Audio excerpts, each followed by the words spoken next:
She slammed both fists against his door at 2:17 in the morning.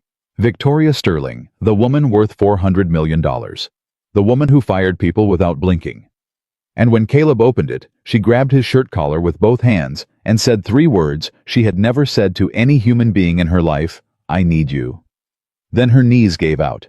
Right there in the hallway of a $900 a month apartment building in Columbus, Ohio, the most powerful CEO in the company collapsed into the arms of the one man she had never once bothered to learn the name of. And that was only the beginning. If you're watching this from your city tonight, drop it in the comments. I want to see how far this story travels. Don't forget to subscribe and hit the bell so you never miss what comes next. The fist hit his door like a gunshot. Not a knock. Not a polite tap at an unreasonable hour. A fist hard, desperate, the kind of pounding that comes from a person who has run completely out of options and has nothing left to lose. It rattled the cheap metal frame. It shook the little wooden cross his late wife had hung beside the peephole years ago. It woke his son in the back bedroom, and it jerked Caleb Carter straight out of the only decent sleep he'd managed to get in 4 days. He sat up on the couch. He'd fallen asleep there again, still in his work clothes, a cold cup of coffee on the table beside him, and he didn't move for a second. He just listened. Because in this building, in this neighborhood, a fist on your door at 2 a.m. was never good news. It was a drunk neighbor, a wrong address, a domestic situation spilling into the hallway.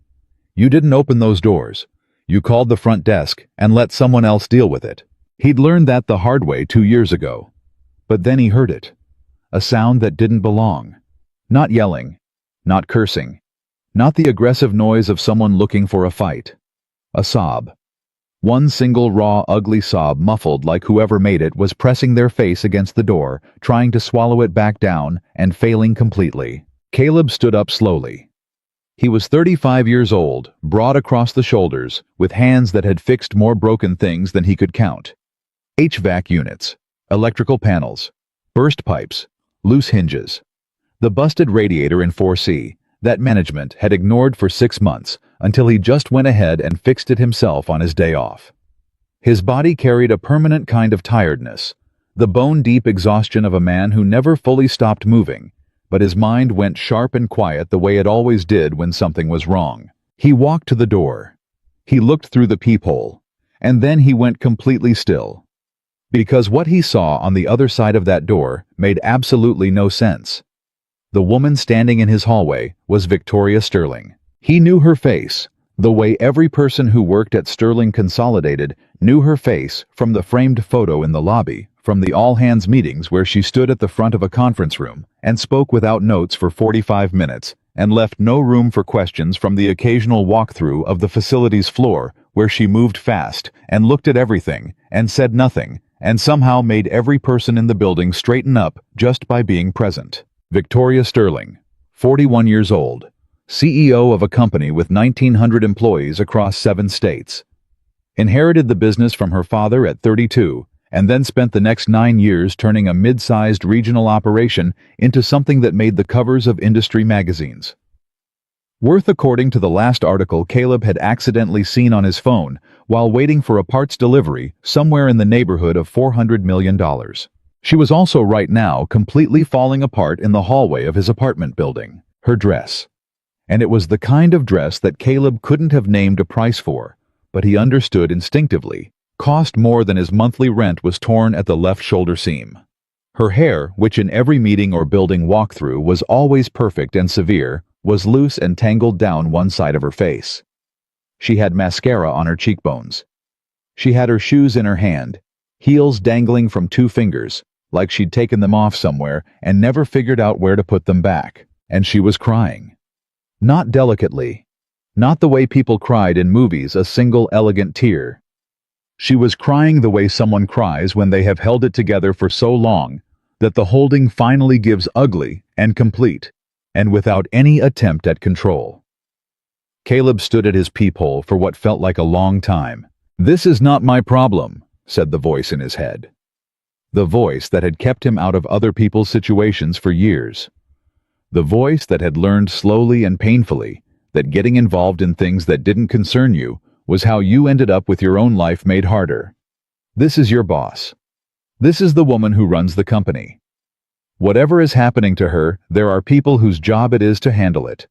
A security team. A driver. A personal assistant. Somebody. Not you. He almost went back to the couch. He almost did. And then she hit the door again, softer this time, and he heard her say his name.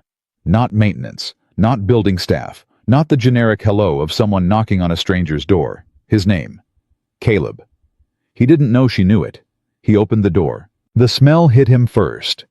Expensive perfume, underneath something sharper. Something that said 2 or 3 drinks past the point of good decisions. But she wasn't sloppy drunk. She wasn't the kind of drunk that slurred and stumbled and couldn't track a conversation. She was the kind of drunk that happens when a person who almost never drinks has several glasses of something strong and expensive on an empty stomach, while their whole world is coming apart.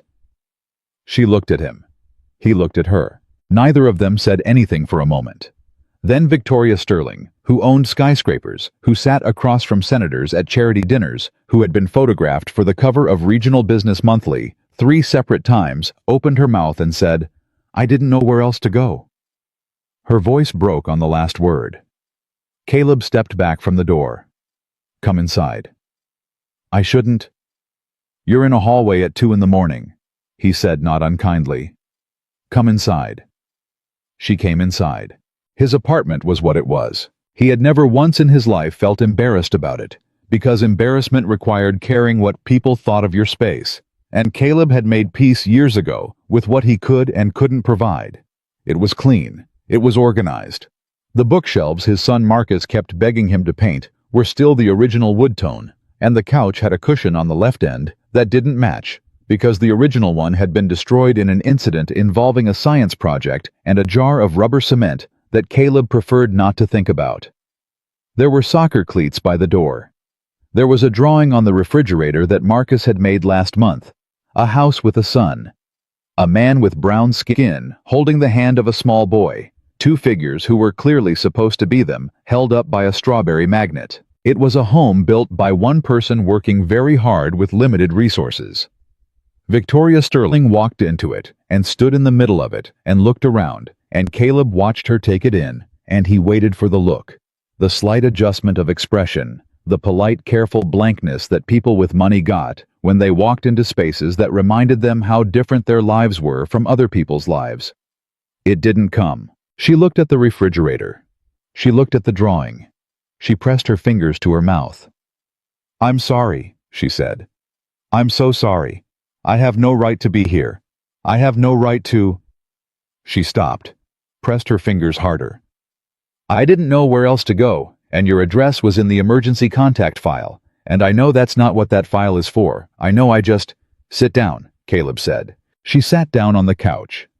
She set her shoes on the floor beside her with the careful precision of someone trying very hard to behave normally. She put her hands in her lap and looked at them. Caleb went to the kitchen. He ran the tap, filled a glass of water, brought it back and set it on the coffee table in front of her. Then he went and got the blanket from the basket beside the bookshelf. It was Marcus's, a navy blue fleece with little footballs on it that Marcus had picked out himself 2 Christmases ago, and which Caleb sometimes used when he fell asleep on the couch, and he set it beside her. "You don't have to tell me anything," he said. He sat in the chair across from her, the old armchair that had been his wife's, the one he'd never replaced. "You don't have to explain. You can just sit here until you figure out what you need." She looked at him. Really looked at him the way people looked when they were trying to figure out whether something was real. "Why are you being kind to me?" she said. "I've never been kind to you." Caleb considered that for a moment. "You haven't been unkind to me either," he said. "You've mostly just not noticed me." Something crossed her face, quick and complicated, and she looked away. He made her tea. I didn't ask if she wanted tea. He just made it because she was shaking slightly, not from cold, he didn't think, but from the adrenaline drop that came after a person had been holding themselves together through something terrible, and he'd found over the years that having something warm to hold helped. He'd made enough tea for Marcus during nightmares and bad days at school, and the hard weeks around the anniversary of his mother's death, to know that there was something in the simple act of being handed something warm that told a person they weren't alone. He brought it out and set it in front of her and sat back down. She wrapped both hands around the mug, looked at the steam. "I haven't had anyone make me tea in a long time," she said to no one in particular. "You should drink some water too." "I know." She didn't pick up the water. "I'm not as drunk as I probably look." "You look like someone who had a very bad night and made a few decisions they wouldn't normally make," he said. A short, surprised sound came out of her, not quite a laugh, but the shape of one. "That's a generous interpretation." "I'm a generous person." She looked at him again. "You don't know me. Not really. You know what I look like at work." "I know what most people look like at work," he said. "It's usually not the whole picture." She was quiet for a moment. "No," she said. "It's not." His son appeared in the hallway at 2:43 in the morning. Marcus Carter was 9 years old, small for his age, with his father's eyes and his mother's stubborn chin, and a mind that moved faster than most adults could comfortably keep up with. He appeared at the edge of the hallway in his soccer jersey. He slept in it 3 nights out of 7, a habit Caleb had stopped fighting, and he looked at his father, and then he looked at the woman on the couch, and then he looked at his father again. "Dad," he said. "Hey, buddy." Caleb's voice stayed easy and calm. "Someone had a hard night. She's okay. Go back to bed." Marcus looked at Victoria. Victoria looked at Marcus. Her face did something complicated. "Hi," Marcus said. "Hello," said Victoria very quietly. "Are you my dad's friend?" "Marcus," Caleb started. "It's okay," Victoria said. She looked at the boy with an expression Caleb couldn't fully read. "No, I work with your dad." Marcus considered this with the gravity of a 9-year-old doing serious processing. "Are you okay?" "I'm getting there," she said.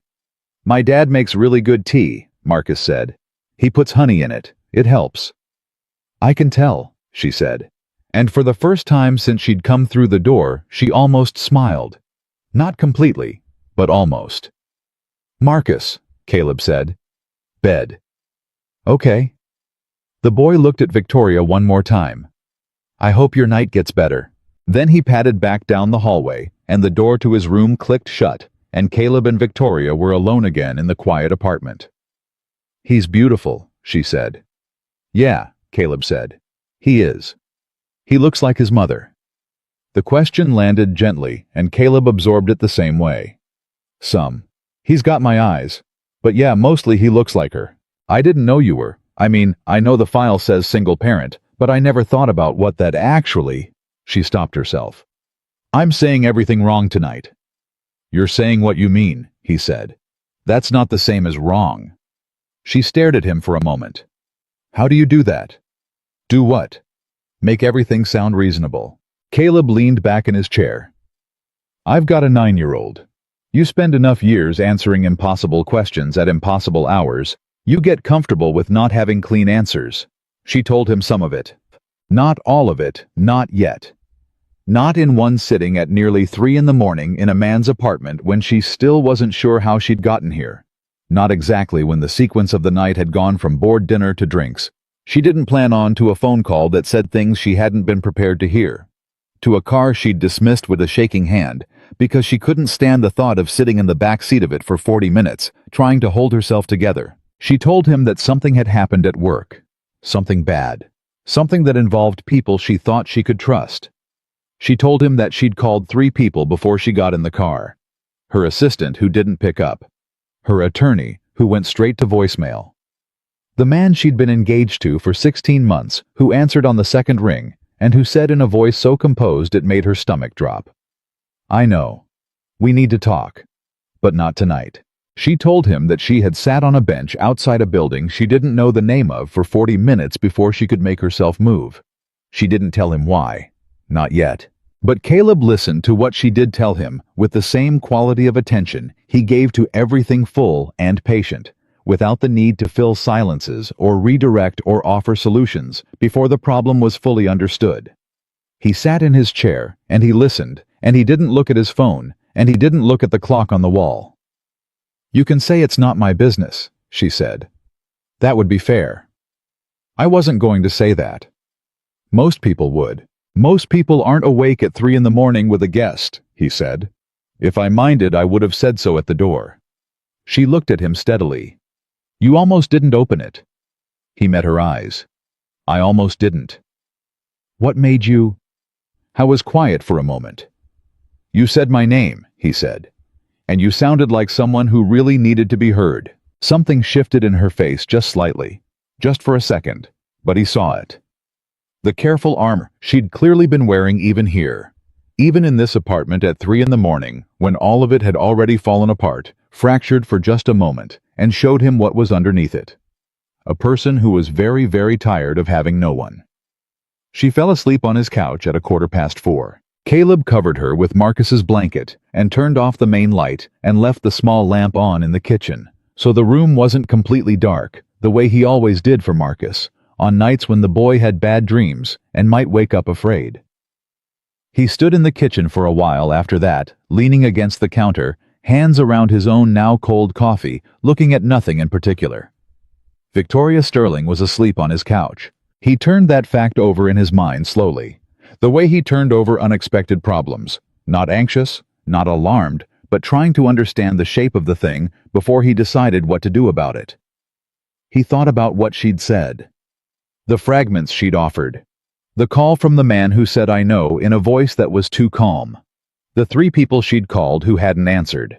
The most powerful person he knew in a professional context had sat in his apartment tonight with her shoes off and both hands around a mug of honey tea and talked to his 9-year-old son like they were equals. Caleb set down his coffee. He went to the window. Columbus was quiet below him, the way it got in the hours before dawn. A few lights, a few cars moving through intersections, the dark shapes of buildings and the orange wash of street lamps. I thought about his wife. He thought about the night she died 2 years ago when the hospital had called at 3 a.m. and he'd picked up Marcus and driven there and arrived 11 minutes too late. He thought about what it had felt like to be that alone, to have something terrible happening, and to understand in the cold, specific way that grief teaches you that there was no one to call, that you were at the bottom of everything by yourself. He'd survived it. He'd learned to carry it. He'd learned to take one day at a time and one problem at a time, and not to ask for more than what was reasonable. But he still remembered what that loneliness felt like. He looked back at the woman on his couch. She hadn't expected compassion from him. He could see that. It was in every careful, uncertain word she'd said: the apologies, the "I have no right to be here," the "you don't know me." She'd arrived at his door expecting at some level to be turned away, expecting maybe to deserve it. That said something about her life that no business magazine article ever would. Caleb turned away from the window. I went to check on Marcus, sleeping hard face pressed into his pillow, the nightlight on the dresser throwing a soft circle of gold across the carpet. And then he went back to the couch and sat on the floor with his back against the armchair, the way he used to sit when Marcus was small and afraid and needed to feel someone close without being crowded. He wasn't going to sleep. That was fine. Someone had needed to be heard tonight. I was very good at being present for people who needed to be heard. His phone lit up at 5:49 a.m. Not a call, a notification, and when he unlocked it half asleep with his back aching from the floor, he saw a news alert from the local business desk of the Columbus Dispatch, and the headline sent a slow, cold jolt through his entire body. Sterling Consolidated in crisis. Sources claim CEO linked to confidential data breach. He read the first paragraph twice. Then he looked across the room at the woman sleeping under a football blanket on his couch. Oh, he thought. Oh, that's what happened tonight. He put his phone face down on the carpet beside him. He looked at the ceiling. He sat very still in the early morning quiet of his apartment, listening to his son breathing softly down the hall and the distant sound of the city beginning to wake up outside, and he thought about what it meant that Victoria Sterling was here in his apartment, in his space, in the one place in the world he'd managed to build that was safe and quiet and his. He thought about the fact that something was happening to her that was much bigger than a bad night, and he thought about the fact that somehow out of every door she could have knocked on, she had knocked on his. He didn't know yet what that meant, but he knew quietly, certainly, in the way he knew most things that turned out to matter, that the next time he looked at his life, it would not look the same as it did before tonight. He picked up his phone again. He read the article through to the end. And then he sat in the growing light and waited for the day to begin. Victoria woke up not knowing where she was. That was the first thing: the disorientation of an unfamiliar ceiling, the wrong quality of light, the smell of coffee that wasn't hers. She lay still for 3 full seconds, the way her body had trained itself to do in moments of confusion. Assess before you react. Gather information before you move. And then the night before came back to her in pieces. The board dinner. The call. Daniel's voice on the phone. Too calm, too careful. The silence underneath the words that told her everything she hadn't yet let herself know. The bench outside the building she still couldn't name.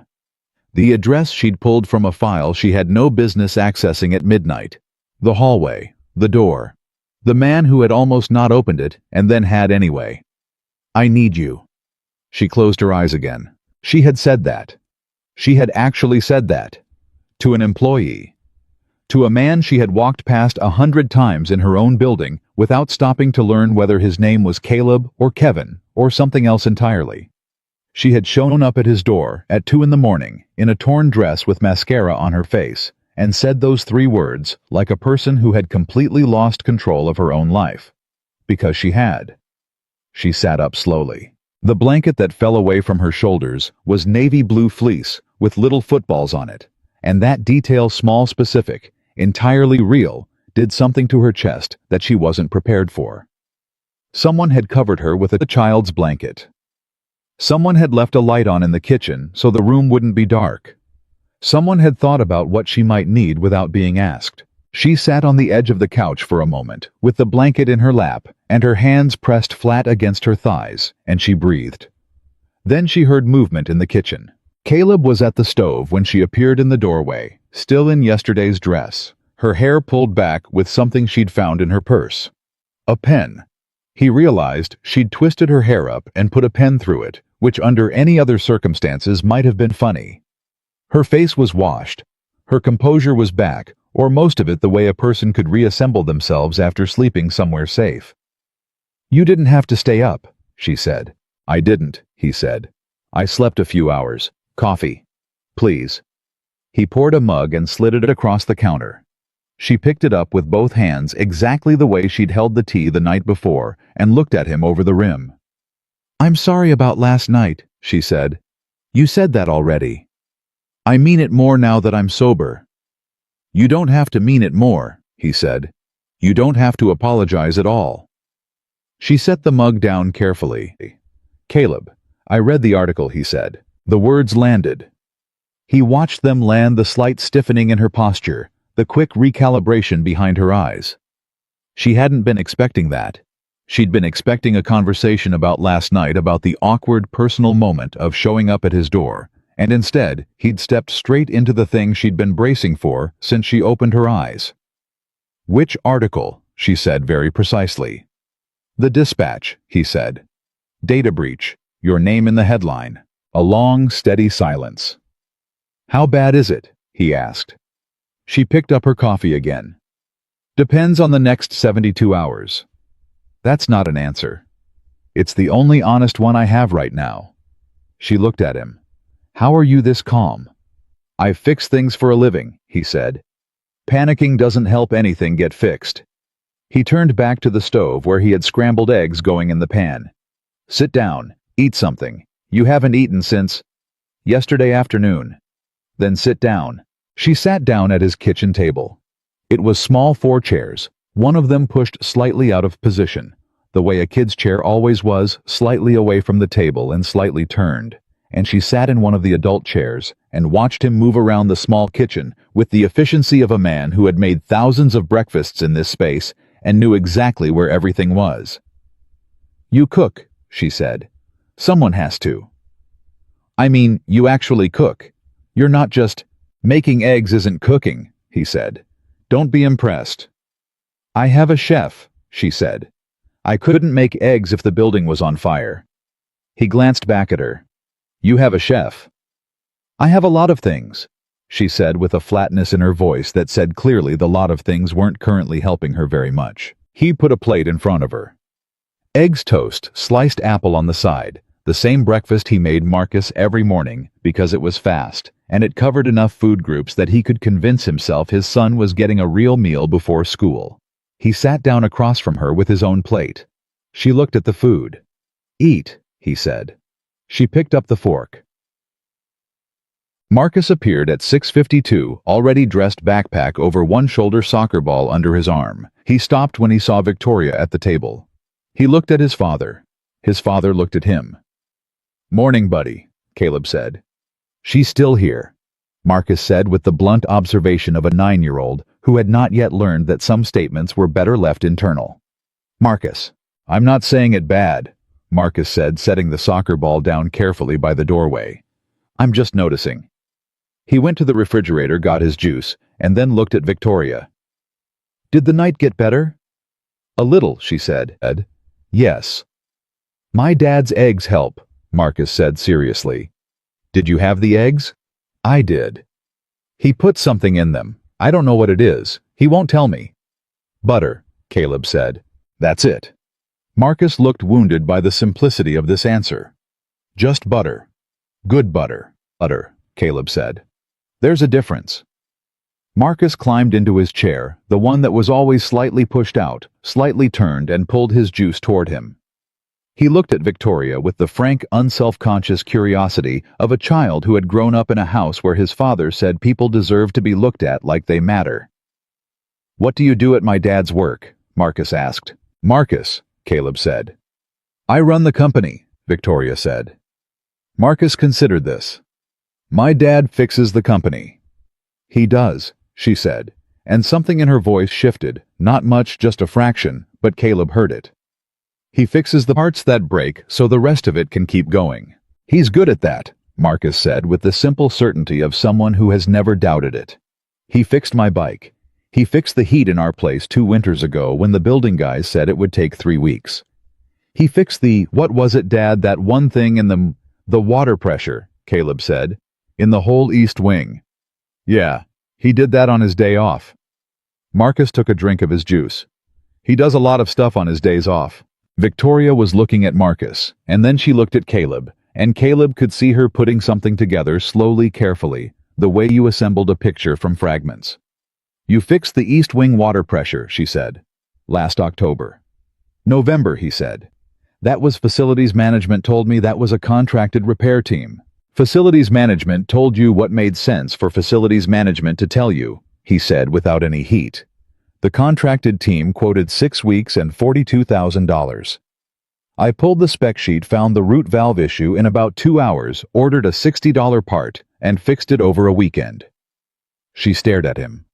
$42,000, she said, "give or take. And you just fixed it for $60. And a weekend," he said. "Don't undersell my weekend." Marcus laughed, sudden and bright, the laugh of a kid who found his father genuinely funny and didn't bother to hide it. Victoria looked startled by the sound, and then something happened in her face, a softening, brief and unguarded, and she looked at the table. "I didn't know," she said quietly. "I know you didn't," Caleb said. It wasn't an accusation. He said it the same way he said most things, level and honest, without the pointed edge that would have made it into a wound. But it landed anyway, and he watched her absorb it, and he didn't try to soften it further, because he'd learned that sometimes the most useful thing you could do for a person was let the truth stay where it fell. He walked Marcus to the bus stop at 7:15. Marcus went through the door ahead of him and then stopped on the step outside and said quietly enough that he clearly didn't think Victoria could hear him, "Is she going to be okay, Dad?" Caleb crouched down to his son's level. "What makes you ask that?" "She had the same look Grandma had," Marcus said, "after Pop died. Like she was holding something really heavy and didn't want anybody to see." Caleb looked at his son for a moment. "Yeah," he said. "She's going to be okay, I think." "Good." Marcus adjusted his backpack strap. "She seems like she could be a regular person if she tried." Caleb stood up. "Get on the bus." "I'm just saying." "Bus Marcus." Marcus went. Caleb stood on the sidewalk outside the building and watched the bus pull away from the corner, his son's face appearing briefly in the window, waving because Marcus always waved. Always, every single morning without exception, and Caleb waved back every time. Then he went back upstairs. Victoria was standing at the window when he came back in her phone in her hand, and the expression on her face of someone who had just read something they expected but still weren't ready for. "How many?" he said. 11 missed calls, she said. 18 texts, 4 emails marked urgent. She set the phone face down on the windowsill. And a message from the board chair asking for an emergency meeting at 9 this morning. "What time is it now?" 7:23. "You have 90 minutes. "I have no clothes," she said. "I have no car. I apparently have no—" She stopped, pressed 2 fingers to her forehead. "I need to think." "Okay," he said. "Think." She turned away from the window. She started moving, pacing 3 steps one way and 3 steps back. The movement of a mind that worked better in motion. He recognized it. Marcus did the same thing. "The breach," she said. "The data that was leaked, it came from inside the executive suite. That's what my head of security told me before the dinner last night. Someone with C-level access, which means it's one of 4 people, and 3 of those people were at that dinner last night smiling at me, and one of them did this." "Tell me about the dinner," Caleb said. He sat at the kitchen table, turned his chair to face her, and listened. "Quarterly board dinner," she said, still pacing. 12 people. Me, the 4 executive leads, 4 board members, 2 outside investors, and—" She stopped walking. "And Daniel. Your fiancé." "Yes." The word came out stripped of everything. No bitterness, no softness. Just the flat statement of a fact she was only now fully mapping. "Daniel Howe, who is not an executive or a board member, who was only there because I invited him, because I thought—" She laughed short and sharp and not happy. "I thought it was time for people to see us as a unit. I thought that was a reasonable thing to think." "What did he say when you called him exactly?" She stopped pacing. "He said, 'I know. We need to talk, but not tonight.'" "He said, 'I know,'" Caleb said. "Yes. Not what happened or what are you talking about or are you okay?" He held her gaze. "He said, 'I know.'" The room was very quiet. "He knew before you called him," Caleb said. "I know." Her voice had gone to a different register, lower, harder.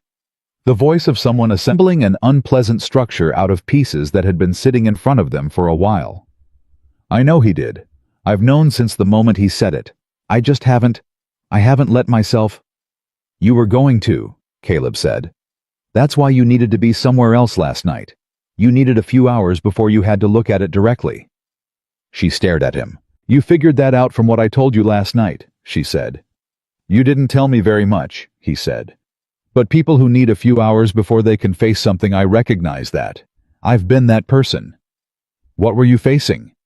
The question surprised her as it came out. He could tell she hadn't planned to ask it, and she looked briefly like she was going to take it back. He didn't let her. "My wife died 2 years ago," he said. "There were about 6 hours between the call from the hospital and the moment I actually understood she wasn't coming home. 6 hours where I drove around, picked up Marcus, made him dinner, gave him a bath, put him to bed, all of it on autopilot, all of it completely normal, while the information was just sitting in my chest, waiting for me to be ready to open it." He paused. "Some things are too big to look at all at once." Victoria sat down. Not in the chair on the floor, actually. Her back against the wall below the window, her knees drawn up slightly, which was the least composed and most human he'd seen her sit. She didn't seem to notice she'd done it. "I'm sorry," she said. "About your wife." "Thank you." "How old was Marcus?" 7. She looked at the door where Marcus had come through earlier. "And you've been doing this alone since then?" "I've had help," he said. "Some. But mostly alone." "Mostly alone," he agreed. She was quiet for a long moment. Then, "I've been alone for a long time too. Longer than 2 years." She said it simply, like a thing she was acknowledging to herself as much as to him. "I just had more people in the room while I was doing it." At 7:45, she called a car. She stood in his kitchen while she waited, her phone back in her hand, scrolling through the messages she'd ignored for hours with the careful, systematic efficiency of someone triaging a disaster. He watched her shift, watched her become in real time, someone different from the woman who had sat on the floor against the wall 20 minutes ago. Her shoulders straightened. Her face went composed and careful. Her voice, when she took a call someone named Patricia from her communications team, was steady and precise and gave nothing away. She was very good at it. The switching. He'd never seen it from this close before, the actual mechanism of it, the way she assembled herself into the public version of Victoria Sterling, like putting on armor one piece at a time. When she hung up, she stood still for a moment. Then she turned to him, and the armor fractured just slightly around the eyes. "The board chair isn't just calling a meeting," she said. "He's calling a vote." Caleb kept his voice level. "A vote to remove you. It won't be framed that way. It never is. It'll be framed as a confidence review or a governance matter or some other language that means the same thing but sounds more procedural." She pressed her thumb against the corner of her phone. "I have 3 board members who I believe are still in my corner. I need 5 to survive a vote." "When?" "The meeting is at 9. If there's a formal motion, the vote could happen today." She looked at him. "I haven't done anything wrong, Caleb. The breach didn't come from me. But proving that and surviving the next 8 hours are 2 different problems." "Then we solve them separately," he said. She blinked. "We." The word sat between them. I hadn't planned to say it. Or maybe he had. He wasn't entirely sure when, in the hours between reading the article, and now he'd moved from "this is her problem" to something else. Something that didn't have a clean label, but felt more like, "this is a problem that I can see clearly, and I can see it clearly because I am standing outside it." "You need to focus on the board meeting," he said. "I'm going to go to work." "Caleb, I've been in that building for 9 years," he said. "I know where everything is. I know who talks to who. I know which doors don't lock properly, and which floors have working security cameras, and which data rooms have access logs that haven't been checked in 6 months, because nobody from IT ever goes down there." He held her eyes. "Whatever happened, whoever did this, they did it inside a building that I know better than they think anyone does." Victoria Sterling looked at him across the kitchen of his small apartment. "You're serious," she said. "I'm always serious. This could cost you your job." "My job is already going to be affected if the company goes into crisis," he said. 1,900 people work there. A lot of them have families. I'd rather deal with the problem than wait for the problem to deal with me." She was looking at him with an expression he couldn't quite name. Not quite disbelief, not quite gratitude, something between the two that had a third thing layered underneath it that he didn't try to identify just yet. "Why?" she said. "And don't say it's because it affects the company. That's not why, and we both know it." Caleb leaned against the counter and crossed his arms and thought about how honest to be. Then he decided to just be honest. "Because someone is letting you take the fall for something you didn't do," he said. "And I've spent enough of my life watching people get overlooked and underestimated and handed blame they didn't earn. I'm tired of it. It makes me angry." He paused. "And I'm very good at finding the source of a problem." The car horn sounded from the street below. Victoria didn't move immediately. She stood in his kitchen, looking at him for a moment that went several seconds past what was comfortable and into something else. Something that said she was looking at him in a way she hadn't looked at him before. Not at the building worker she'd never learned the name of, but at the actual person standing in front of her. "I'll be at the building by 8:15, she said finally. "I need to go home and change first." She picked up her shoes from beside the counter. She'd been in socks since he handed her the tea the night before, and she paused at the door. "Thank you. For last night. For all of it." "Don't thank me," he said. "Just go deal with your board." A ghost of something crossed her face, not quite a smile, but the real shape of one underneath. "I'll deal with my board," she said. "You deal with your building." She walked out. Caleb stood in his apartment for a minute after the door closed. Then he went to get changed. He had a 9-year-old building to know very well, a data breach to think about, and a job to get to by 8. He pulled his uniform shirt off the hanger in the closet, the one with his name on the pocket, the one Victoria Sterling had looked at 100 times without registering the name on it, and he put it on. He stood in the bathroom mirror for a moment. He looked like what he was. A maintenance worker in his 30s. Not impressive by any standard that the people in the executive suite used to measure things. That was, he thought, precisely why he was going to be useful. Sterling Consolidated occupied a 14-story building on the north side of downtown Columbus, and Caleb Carter had been employed there for 9 of the 11 years the building had been standing. He knew things about that building that nobody in any executive suite knew or cared to know. He knew that the security server room on the basement level had a faulty HVAC register that caused the room temperature to spike on weekday mornings when the system cycled, which meant anyone with legitimate access to that room had a standing reason to go down there and adjust the vents.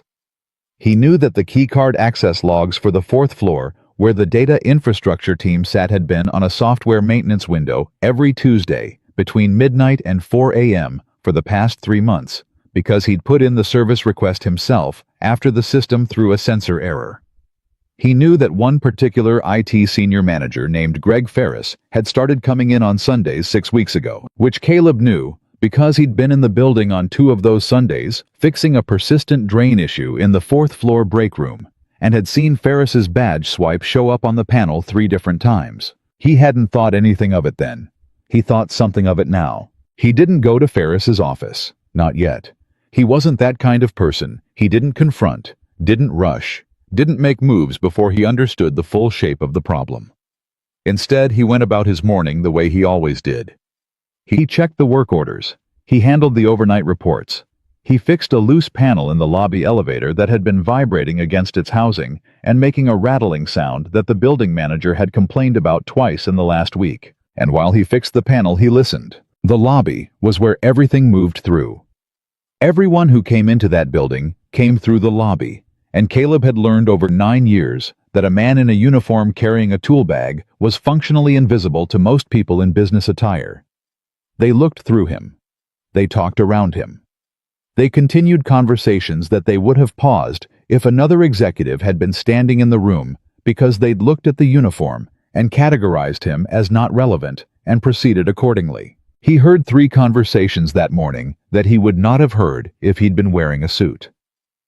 The first was 2 members of the legal team discussing whether the board had the votes to move on the removal today or whether they'd need until tomorrow. The second was an executive assistant named Linda talking quietly on her phone in the corner of the lobby, saying, "He told me not to tell anyone I saw him there, but I'm not going to lie if they ask me directly," and then lowering her voice further when she noticed Caleb was in the elevator. He'd already heard enough. The third was the one that mattered. At 8:51 a.m. 9 minutes before the emergency board meeting was scheduled to begin, Caleb was in the service corridor on the 12th floor, the executive floor, checking a water pressure gauge behind the access panel near the boardroom. The service corridor ran along the back wall of the building, accessible only by staff, and the panel he was checking was 8 feet from the boardroom's back wall. The boardroom had good soundproofing for outside noise. It did not have particularly good soundproofing for the service corridor, which had been a known issue that nobody had ever prioritized fixing, because nobody in facilities management had ever considered that anyone useful would be standing in the service corridor with good enough reason to pay attention. He heard Daniel Howe's voice before the meeting started. Daniel Howe, who was not a board member, who should not have been in the boardroom, who was apparently standing in the room anyway, talking to someone Caleb couldn't identify, and saying clearly close to the wall, close enough that Caleb could hear every word. "She has nothing solid. Nothing. The access logs from Tuesday night were clean, I made sure of it. As long as Ferris doesn't..." And then another voice lower said something Caleb couldn't make out, and Daniel said, "Ferris won't talk. He's too deep in it." Caleb stood very still in the service corridor with his hand on the pressure gauge. His jaw was tight. Not with anger, not yet. Not the kind of anger that made people act before they should. A different kind. The cold, very focused kind that came from understanding the shape of the thing completely and needing to decide in the next few minutes exactly what to do about it. He thought about Victoria in the boardroom 30 seconds from now. He thought about what it would feel like to sit across from people who had decided to burn you down and had done it carefully enough that you couldn't prove it yet. He thought about what she'd looked like on his couch last night, covered by Marcus's football blanket, the exhaustion underneath the armor. He took out his phone. He pulled up a contact he'd never used before, had never had any reason to use before. It was in the company directory under executive security. The head of it was a woman named Rose Tatum, who Caleb had spoken to exactly twice in 9 years both times, because she'd needed access to the building's camera system, and he'd been the person who knew how the system worked. He typed, "I need 60 seconds of your time before the meeting. Service corridor, 12th floor. I have something you need to hear. Caleb Carter Facilities." He sent it. He stood in the corridor and listened to the muffled sounds of the boardroom settling into its seats, and he waited. His phone vibrated 40 seconds later. On my way. Rose Tatum was a compact, direct woman in her late 40s who had spent 12 years in corporate security after a career in law enforcement, and who had in Caleb's limited experience of her absolutely no interest in anything that wasn't relevant and true. She came through the service door in less than 2 minutes, looked at him with the flat assessment of someone who had learned to read people quickly and accurately, and said, "Talk." He talked. He told her what he'd heard. He told her about Ferris's Sunday access patterns. He told her about Linda, the executive assistant, and the phone call. He told her about the access log maintenance window and why it mattered, and what it meant that someone who knew about that window had chosen those hours. Rose listened. She didn't interrupt. When he finished, she was quiet for exactly 3 seconds. "The maintenance window on Tuesday nights," she said. "You said that was a service request you put in yourself." "Yes." "Did you tell anyone when you put it in?" "I documented it in the system the way everything gets documented," he said. "Anyone with admin access to the facilities system could see the window. It's not hidden. It's not remarkable. It's the kind of thing you only notice if you're looking for it." "Or if you already knew to look," she said. "Or that." Rose Tatum looked at him steadily. "You've been in this building 9 years. "Yes. And you're bringing this to me 48 hours before you'd normally have any reason to think about it at all." She wasn't accusing him. She was mapping the fact. "Why?" He held her eyes. "Because she didn't do it," he said. "And somebody needs to say so before that meeting decides otherwise." A pause, short and precise. "Wait here," Rose said. She went through the service door, and Caleb stood in the corridor and listened to the city outside the building and the quiet hum of the HVAC system he had helped maintain for 9 years, and the muffled beginnings of a meeting that was supposed to end a woman's career. He waited. Inside the boardroom, Victoria was already sitting at the head of the table that she had sat at the head of for 9 years, and the people around it were looking at her with varying degrees of the practiced blankness of people who had decided what they were going to do and didn't want their faces to give it away early. Raymond Cho, the board chair, was speaking. His voice was measured and procedural, and very careful the way a man's voice got when he was about to do something he had framed to himself as regrettable but necessary. He was talking about governance, about responsibility, about the importance of accountability in times of crisis. Victoria listened. She had spent the previous 90 minutes in the car at her apartment, in another car on the way here, rebuilding herself from the inside out. She was good at it. She had been good at it since she was 19 years old, and her father called her into his office and told her she would inherit a company she didn't feel ready for, and she had looked at him and said, "Okay," in a voice that didn't shake, and then sat in her car in the parking garage for 45 minutes before she could make herself drive home. She sat at the head of the table, and she listened to Raymond Cho build his procedural case, and she kept her face clear and her hands still, and she thought about what Caleb had said that morning. "We solve them separately." We. She thought about that word, about what it had felt like when he said it, about the fact that she had been sitting across from people who managed her PR and her legal strategy and her board relationships for years, and not one of them had said "we" to her this morning. One man in a maintenance uniform in a small apartment had said it like it was obvious. The door to the boardroom opened. Victoria didn't turn her head immediately. She had trained herself out of that reflex, the sharp turn toward distraction that telegraphed surprise. But she registered movement, and she registered that Raymond Cho had stopped speaking, and she registered the shift in the room's attention. Rose Tatum was standing in the doorway, and she was saying in the clear, precise voice of someone who had something to report, "I need 5 minutes of the board's time before we proceed. There's information relevant to the matter under consideration that the board needs to hear." Raymond Cho said, "This meeting is closed to." "I understand that," Rose said, "which is why I'm asking for 5 minutes rather than walking in with the Columbus Police Department, which is the alternative I'm currently considering." A pause. "5 minutes, Mr. Cho, with respect." The room was very quiet.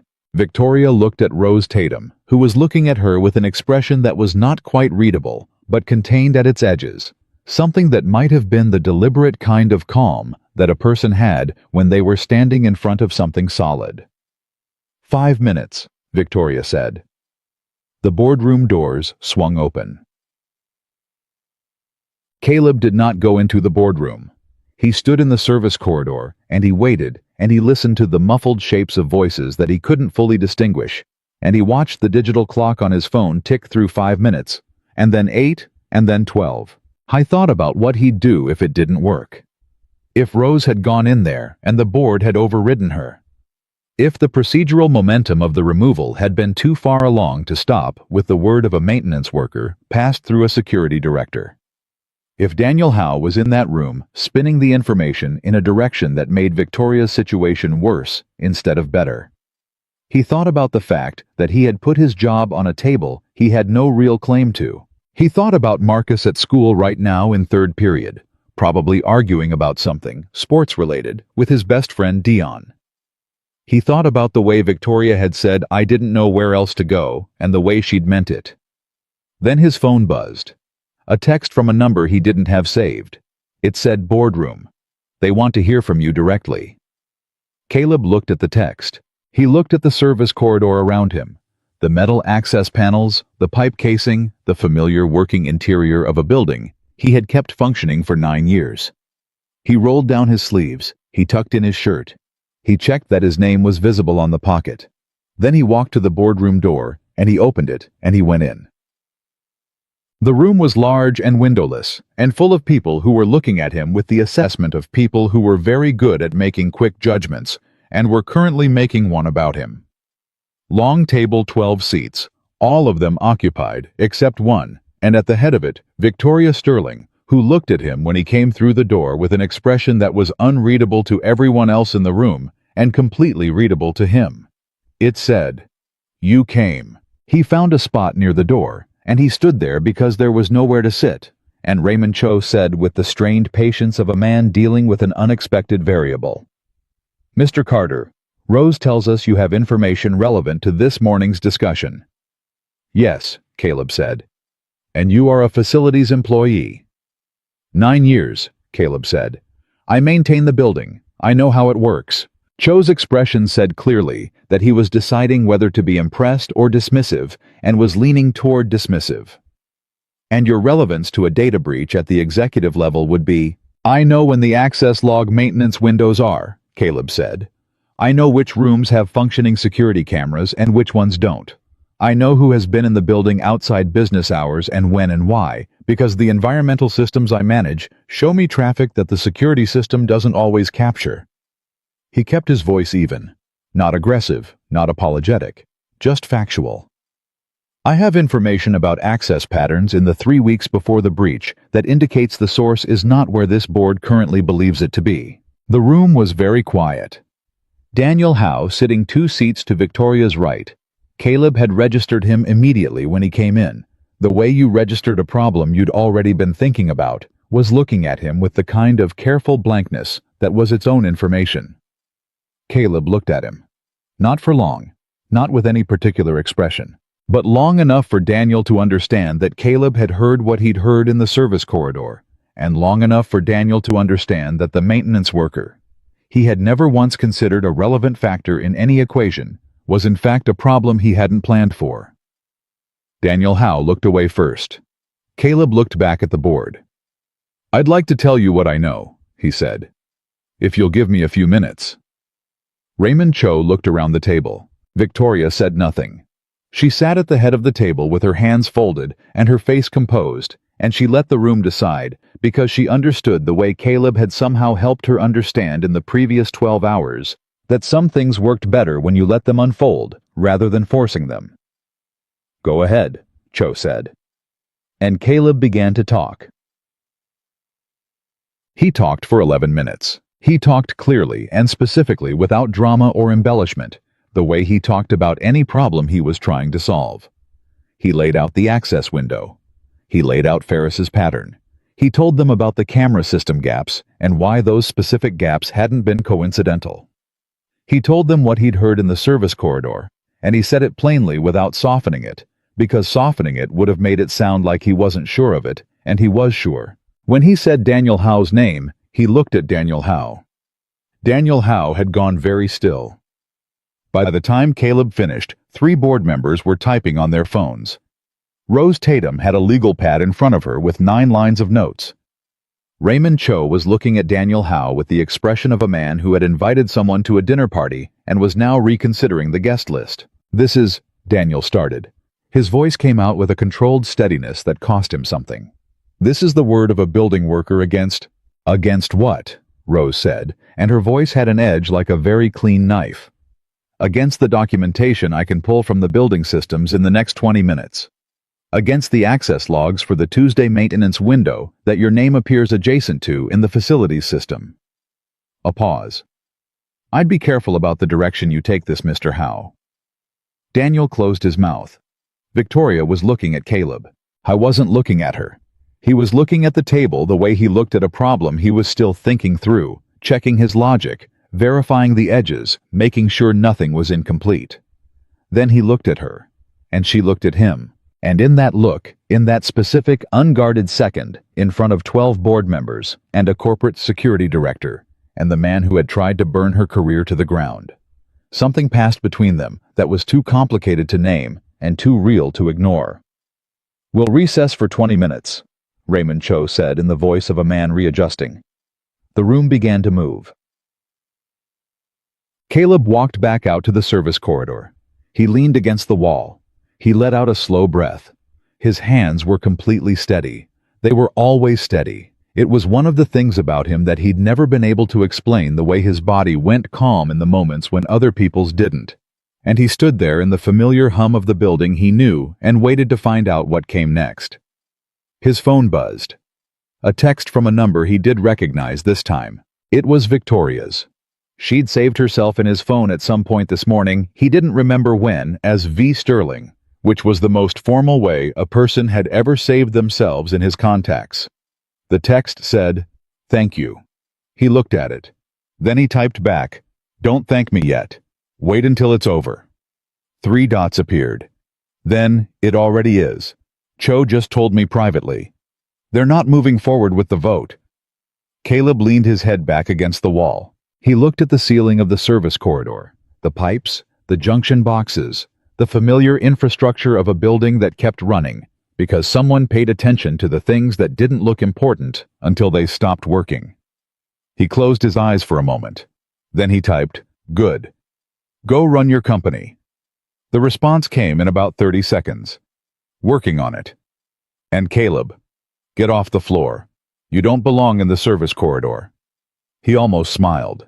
He pushed off the wall, and he straightened his collar, and he went back to work. The 20-minute recess turned into 2 hours. Caleb found out later, not from Victoria directly, but from Rose Tatum, who came to find him in the basement mechanical room at noon, where he was replacing a failed pump relay and had the presence of a woman who considered small talk a waste of everyone's time, that the recess had expanded because Daniel Howe had made a decision that surprised everyone in that boardroom, except possibly Caleb. He'd tried to run. Not literally. Not out the front door with a bag packed. The running Daniel Howe did was the kind that happened in conference rooms. The rapid pivot, the sudden willingness to negotiate the shift from composed denial to a carefully worded offer of cooperation that was really just a more sophisticated form of the same thing. He'd called his attorney before the recess was 3 minutes old. His attorney had called the board's attorney. And for the next 90 minutes, There had been a conversation happening in a room that Caleb had no access to, involving people with law degrees and retainer agreements, about what Daniel Howe was willing to give up in exchange for what he wanted to keep. He gave up Ferris, Rose said, standing in the mechanical room with her arms folded watching Caleb work. Offered him as the technical architect of the breach in exchange for reduced exposure on his own end.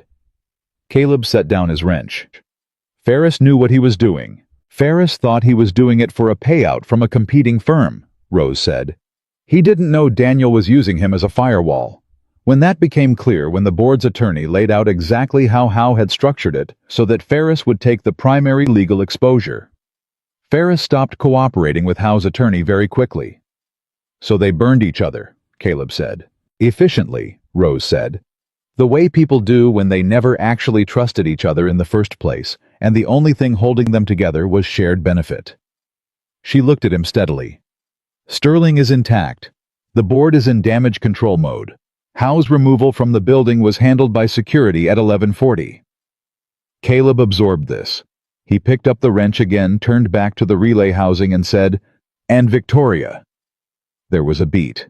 "Ms. Sterling," Rose said, with the careful neutrality of a security director who had noticed something and was choosing not to comment on it directly, "is in her office. She asked me to tell you when I found you that she would like to speak with you at the end of the business day." Caleb tightened the relay housing bolt and didn't say anything.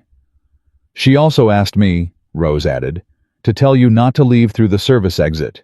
She said you'd know what that meant." He almost smiled. "I know what that means." Rose left. Caleb stayed in the mechanical room for a few minutes.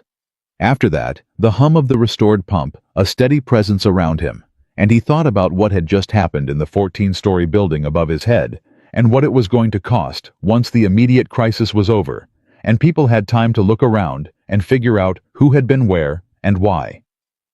He thought about the fact that he had walked into a boardroom this morning. I thought about the faces of the people sitting around that table when he came through the door.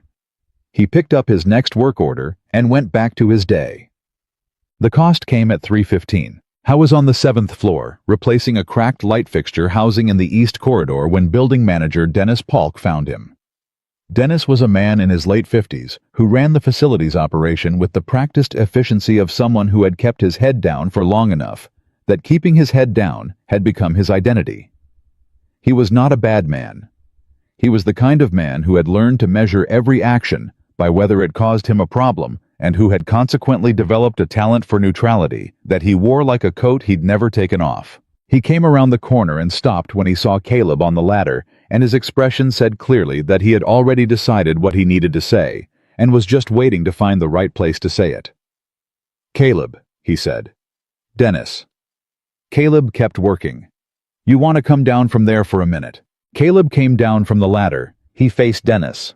He waited because he already knew what was coming, had known it since this morning when he made his choices, and because sometimes you just had to let a thing arrive without flinching from it. "I got a call from HR, Dennis said. "About this morning." "I figured you would. You went into the boardroom." Dennis's voice had the pained flatness of a man who found what someone had done personally admirable and professionally inconvenient in roughly equal measure. "Caleb, you went into an emergency board meeting and spoke on the record about executive-level matters. You understand that's—" "I understand what it is," Caleb said. "I'm getting pressure," Dennis said. And now there was something underneath the flatness, not quite an apology, but the shape of one. The way a man looked when he was about to do something that sat poorly with him and had made peace with it in advance. "From above my level, the concern is the optics of a facilities employee being part of—" "The concern," Caleb said quietly, "is that a facilities employee knew something that people with considerably more access and considerably more authority should have known and used it in a way that made some people look bad."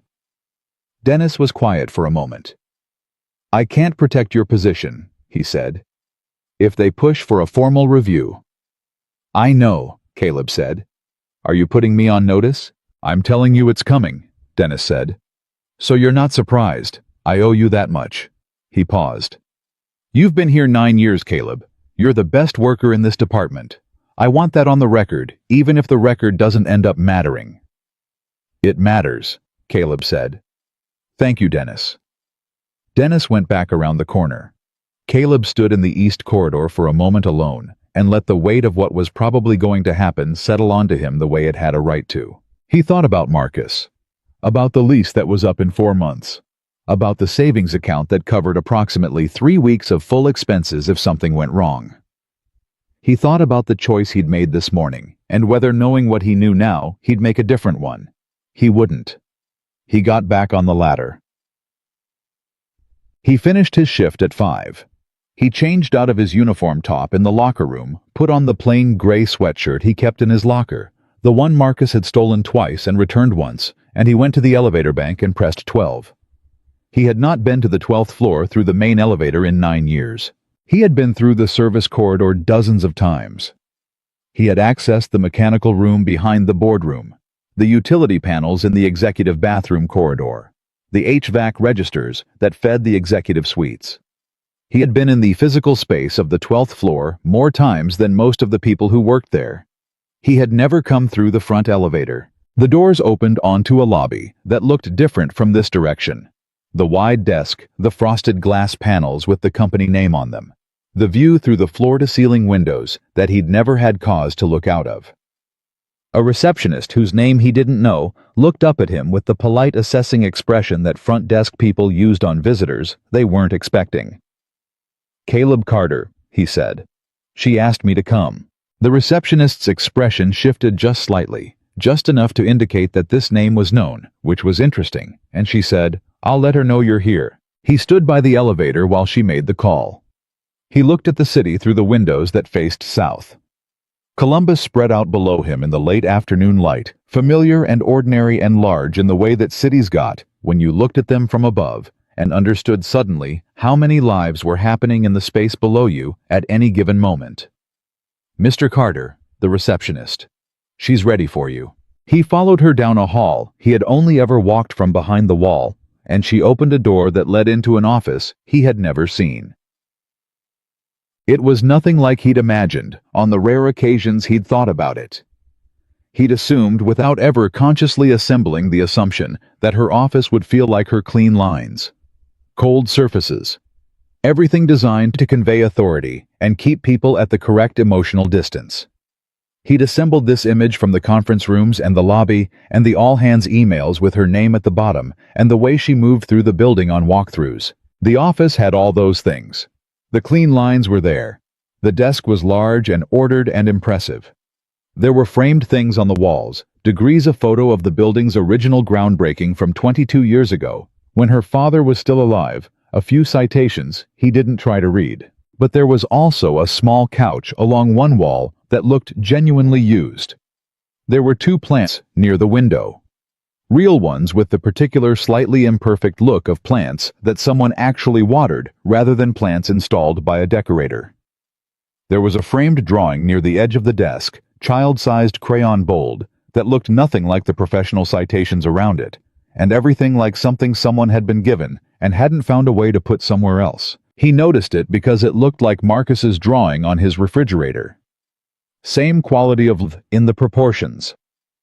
Victoria was standing at the window when he came in. She turned when the door closed. She looked different from this morning. The dress was different. She'd gone home and changed, he remembered. She was in something dark and structured that looked very much like the Victoria Sterling of boardroom photographs. Her hair was back to perfect. The composure was in place. But the eyes were the same eyes from last night. The armor was better fitted today, but it didn't go all the way down. "You came through the front elevator," she said. "You said not to use the service exit. I didn't think you'd actually—" She stopped. She looked at him with an expression that was more complicated than the words. "Nobody uses the front elevator to come see me. People make appointments. They send requests through Patricia. You asked me to come. I did." She crossed the room not all the way and stopped at a comfortable distance that was closer than a professional meeting and further than a personal one. The exact ambiguous middle ground of everything that had happened in the past 17 hours. "Sit down." "I'm okay standing." "Caleb."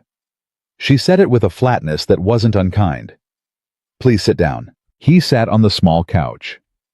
She took the chair across from it, not behind the desk, not in the positioning of authority. She sat like a person who was trying to have a conversation rather than conduct a meeting, and he appreciated the distinction.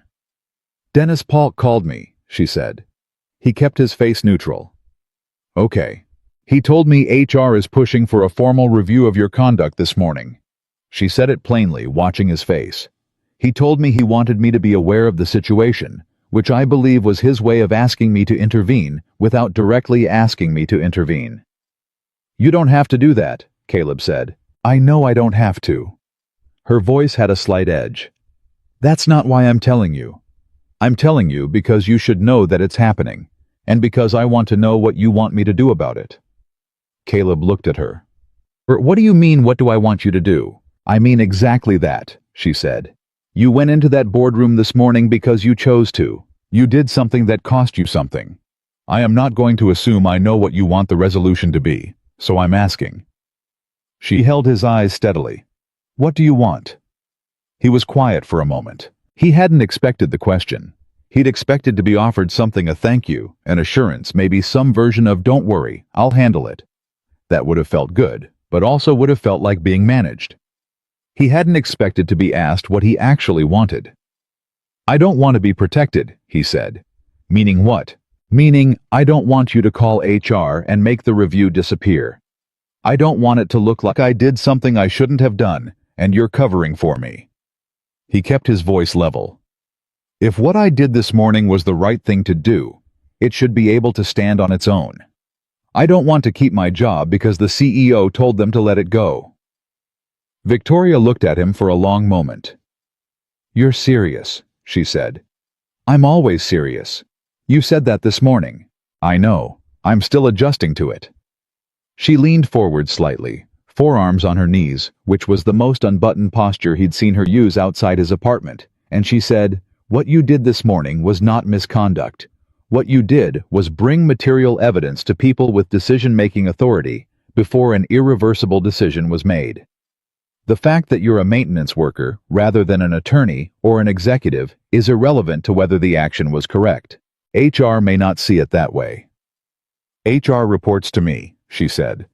"And I'm going to be very clear with them about the distinction between employee stepping outside his lane and employee preventing an injustice that multiple people with the authority to prevent it failed to catch."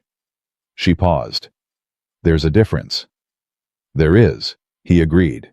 "The review will happen," she said. "I'm not going to tell them not to do it because you're right that it should be able to stand on its own. But I'm going to make sure the record reflects what actually happened." Caleb nodded. "That's fair." "Good." She straightened. "Now I want to talk about something else." She told him about the offer carefully. Not the way executives delivered offers in movies, no folder slid across a desk, no dramatic number written on paper. She said it directly, looking at him in the plain language of a person who had thought about how to do this for most of the afternoon, and had decided that the only respectful way was simply to say it. She wanted to create a new role. Operations intelligence. She called it a position that existed in the space between facilities management and executive operations. The space where problems lived before they became crises. The space that Caleb had been working in informally for 9 years, without anyone noticing or compensating him for it. Oversight of building systems, access protocols, operational risk, and a genuine formal seat at the table, where decisions that affected those systems were made. She named a salary that was more than 3 times what he currently made. Caleb listened to all of it without interrupting. When she finished, he said, "Why?" She looked at him. "What do you mean, why? I just explained." "You explained what the job is," he said. "I'm asking why you're offering it to me. And I want the real answer, not the professional one." A pause. She looked at him with the expression that had been showing up more and more in the past 24 hours, the one that said she was encountering something she hadn't planned for and was deciding in real time how to respond to it. "Because you're the most capable person in this building," she said. "And I didn't know it until last night, and I should have." She said it without flinching. "Because I've been measuring people by how they present themselves instead of what they actually do." And you do things, real consequential things, without presenting yourself at all. Because my presentation doesn't carry a lot of weight in conference rooms, he said. Not bitterly, just factually. No, she said. It doesn't. And that's something I intend to change. In this building with this company. She held his eyes. But I can't change anything I'm not honest about. So yes, that's part of why. Caleb sat with that. There's something I need to say, he said. Say it. I know why you're doing this, he said. And I don't think it's wrong that you're doing it. But I need to be sure, and I mean completely sure, that this is a job I'm being offered because I'm the right person for it, not because you feel like you owe me something. He held her gaze. Last night that was one human being helping another human being. That's all it was. I don't want a job that's a form of payback for that. Victoria was quiet for long enough that he thought he might have said something wrong. Then she said, Do you know that in 9 years, not one person in an executive role has told me they didn't want something from me? He didn't answer that. Everyone wants something, she said. My time, my attention, my endorsement, my money, my cooperation. Everyone who walks through that door, she gestured at the door behind him, has something they're hoping to get out of the interaction, including people I thought were friends, including people I was planning to marry. A pause. You just told me you don't want the thing I'm offering. I want the thing if it's real, he said. Not if it's a thank you card. It's real, she said. The role is real. The need is real. I identified the gap before last night. I've had a half-written proposal for something like this, sitting in a document on my laptop for 4 months. Last night made me understand why I hadn't finished writing it. She looked at him steadily. I didn't know what kind of person should fill it. Now I do. Caleb sat with that for a moment. I need to think about it, he said. Of course. I don't mean... He paused, choosing words carefully. I'm not posturing. I genuinely need to think about it. There are things I need to consider that have nothing to do with the job itself. Your son, she said. My son, he confirmed. My situation. What it means for us if I'm wrong about this. He looked at her directly. If this is real, it'll still be real next week. If I take a day or two to make sure I'm thinking straight, that shouldn't matter. It doesn't, she said. Okay. Another pause. A different kind this time, the settling kind after everything that needed to be said had been. Then Victoria said quietly, How is he, Marcus? Caleb felt something shift in his chest, small and specific, the way certain unexpected questions landed in places you'd thought were better protected. He's good, he said. He gets off the bus at 4. My neighbor Deb picks him up on days I can't make it. He paused. He liked you. He doesn't like most people immediately. He's particular. He offered me tea, she said. He gives people the things he thinks help.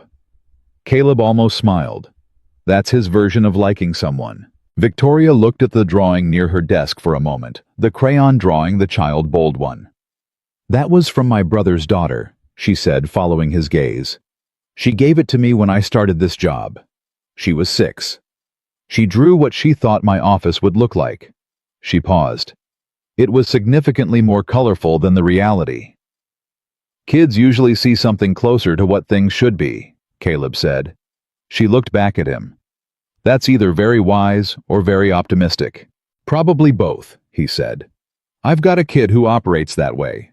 It's hard to stay too cynical. Victoria looked at him for a moment, lasted a beat past the professional, past the comfortable, into the territory of something else that neither of them tried to name. I should let you go, she said. You have somewhere to be.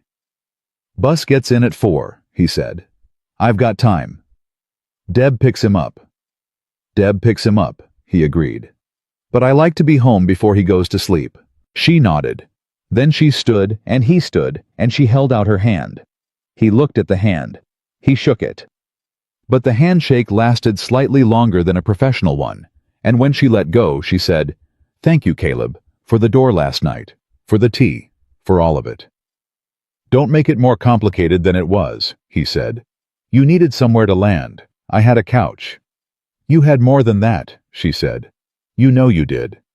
He didn't argue. He went to the door. Caleb. Her voice stopped him without being loud. He turned. She was standing in the middle of her office, and in the light coming through those windows, she looked less like a magazine cover and more like a person, just a person who had been through a very long 24 hours and had come out the other side into something she hadn't started the day expecting. Whatever you decide about the position, I want you to know that what you know about last night, it doesn't change anything professionally. I need you to know that. I understood what she was saying. She was handing him something he hadn't asked for and wouldn't use the assurance that he didn't have anything over her, that the vulnerability of last night wasn't a liability she was managing by keeping him close. She was making sure he knew the offer was clean. I know, he said. I never thought otherwise. She breathed out slowly. I know you didn't. That's why I can say it. He went through the door. Hal was in the elevator going down when his phone buzzed. It was a text from Marcus sent from the school iPad he was only supposed to use for homework. Dad, are you coming home tonight? Or is it a late night? Caleb typed back. Home by 6. Set the table. 3 dots. Then, ugh, fine. Can we have the pasta? Sure. The good pasta or the box pasta? Box pasta. Dad, I'll make the sauce from scratch. Happy, a pause that was slightly too long for a 9-year-old who was supposed to be on a homework iPad. Yes. Also, Deb said you had a big day. Did you have a big day? Caleb looked at the elevator doors as they opened onto the lobby. He typed, yeah, buddy. Kind of a big day. Good big or bad big? I don't know yet. Maybe both. That's kind of annoying. Yeah, Caleb typed. It kind of is. He walked through the lobby and past the security desk where Kevin, who did know his name, had known it for 7 years, gave him a nod that meant slightly more than usual today, and out through the front doors into the afternoon. The problem with having a big day, Caleb had learned, was that the day didn't wait for you to finish processing it before the next thing arrived. Life moved on the schedule. It had always moved on. Marcus needed dinner. The pasta sauce needed watching the homework, needed reviewing the permission slip for the field trip that had been sitting on the counter for 6 days, needed to be signed before it became a crisis. Heimat dinner. He listened to Marcus describe in extraordinary detail a disagreement about the NBA that had apparently consumed the entirety of recess and at least part of math class. He signed the permission slip. He helped with a long division problem that Marcus understood, but didn't want to understand, because long division was in Marcus's view an unnecessary obstacle when calculators existed and had existed for decades. You won't always have a calculator, Caleb said. My phone is literally a calculator, Marcus said. Your phone won't always be available. When will my phone not be available? When the battery dies.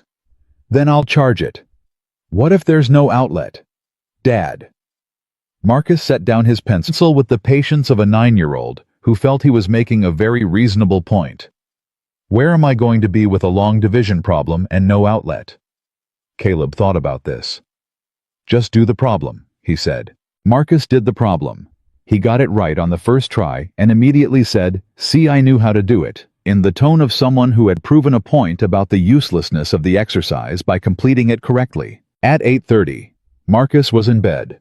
Not asleep, never asleep before 9, regardless of what time he went to bed, but in bed with his reading light on and his book open, which was the agreement they'd reached when Marcus was 7, and demonstrated that trying to enforce an actual sleep time before 9 was a losing battle. Caleb sat at the kitchen table with the pasta sauce still slightly warm in the pot on the stove and a glass of water in front of him. He thought, Hal was good at thinking, at sitting quietly with a problem and turning it over until he understood it from all the angles that mattered. He'd learned it from years of diagnosis work, from the particular discipline of finding what was actually wrong instead of what looked wrong, from the patience required to not stop at the first answer that seemed reasonable. He thought about the job offer. He thought about what it would mean practically, specifically for him and Marcus. He thought about what it meant that Victoria had left the decision completely in his hands, hadn't softened the offer into pressure, or sweetened it into something he'd feel guilty refusing. He thought about what it meant that she'd asked, "What do you want?" and had waited for the answer. I thought about Daniel Howe, who had stood in a boardroom this morning with the face of someone who had organized his entire life around being in rooms that mattered, and who had spent that life treating people outside those rooms as resources or obstacles, but never as people who might matter. He thought about Marcus's question in the elevator. Good big or bad big? He still didn't have a complete answer. He was getting closer. At 9:45 his phone rang. Not a text. An actual call, which meant either something was wrong or it was someone who hadn't learned that he preferred texts. He looked at the screen. V. Sterling. He answered. I know it's late, she said. No preamble. I was going to text, and then I thought I've been sending carefully worded texts all day, and I'm tired of carefully worded texts. It's not late, he said. What's wrong? Nothing's wrong. A pause. That's actually why I called. I don't know how to say this without it sounding like more than it is or less than it is. Say it like it is, he said. That usually works. A breath. Then. Today was the first time in a very long time that I didn't feel like I was handling everything alone. I wanted to say that. Not as a not to add pressure to the job thing or to make last night into something it wasn't. Just as a fact. Just as something that was true and that I thought you should know. Caleb sat at his kitchen table in his quiet apartment. Okay, he said. Okay. Okay, he said again. I hear you. A pause. Then she made a sound that might have been a very small laugh. You're the only person who just accepts what I say without trying to analyze it. I analyze it, he said. I'm just quiet about it. That's somehow more intimidating. Good, he said. Keeps people honest. She was quiet for a moment.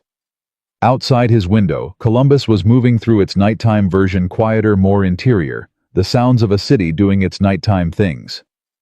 How's Marcus? She said. Asleep, he said. Or reading with his light on and pretending to be asleep, which is the same as asleep for our purposes. Did he like the pasta? Caleb stopped. How did you know we had pasta? I didn't, she said. I guessed. You seem like a pasta Wednesday kind of household. He looked at the pot on the stove. Wednesday. She wasn't wrong.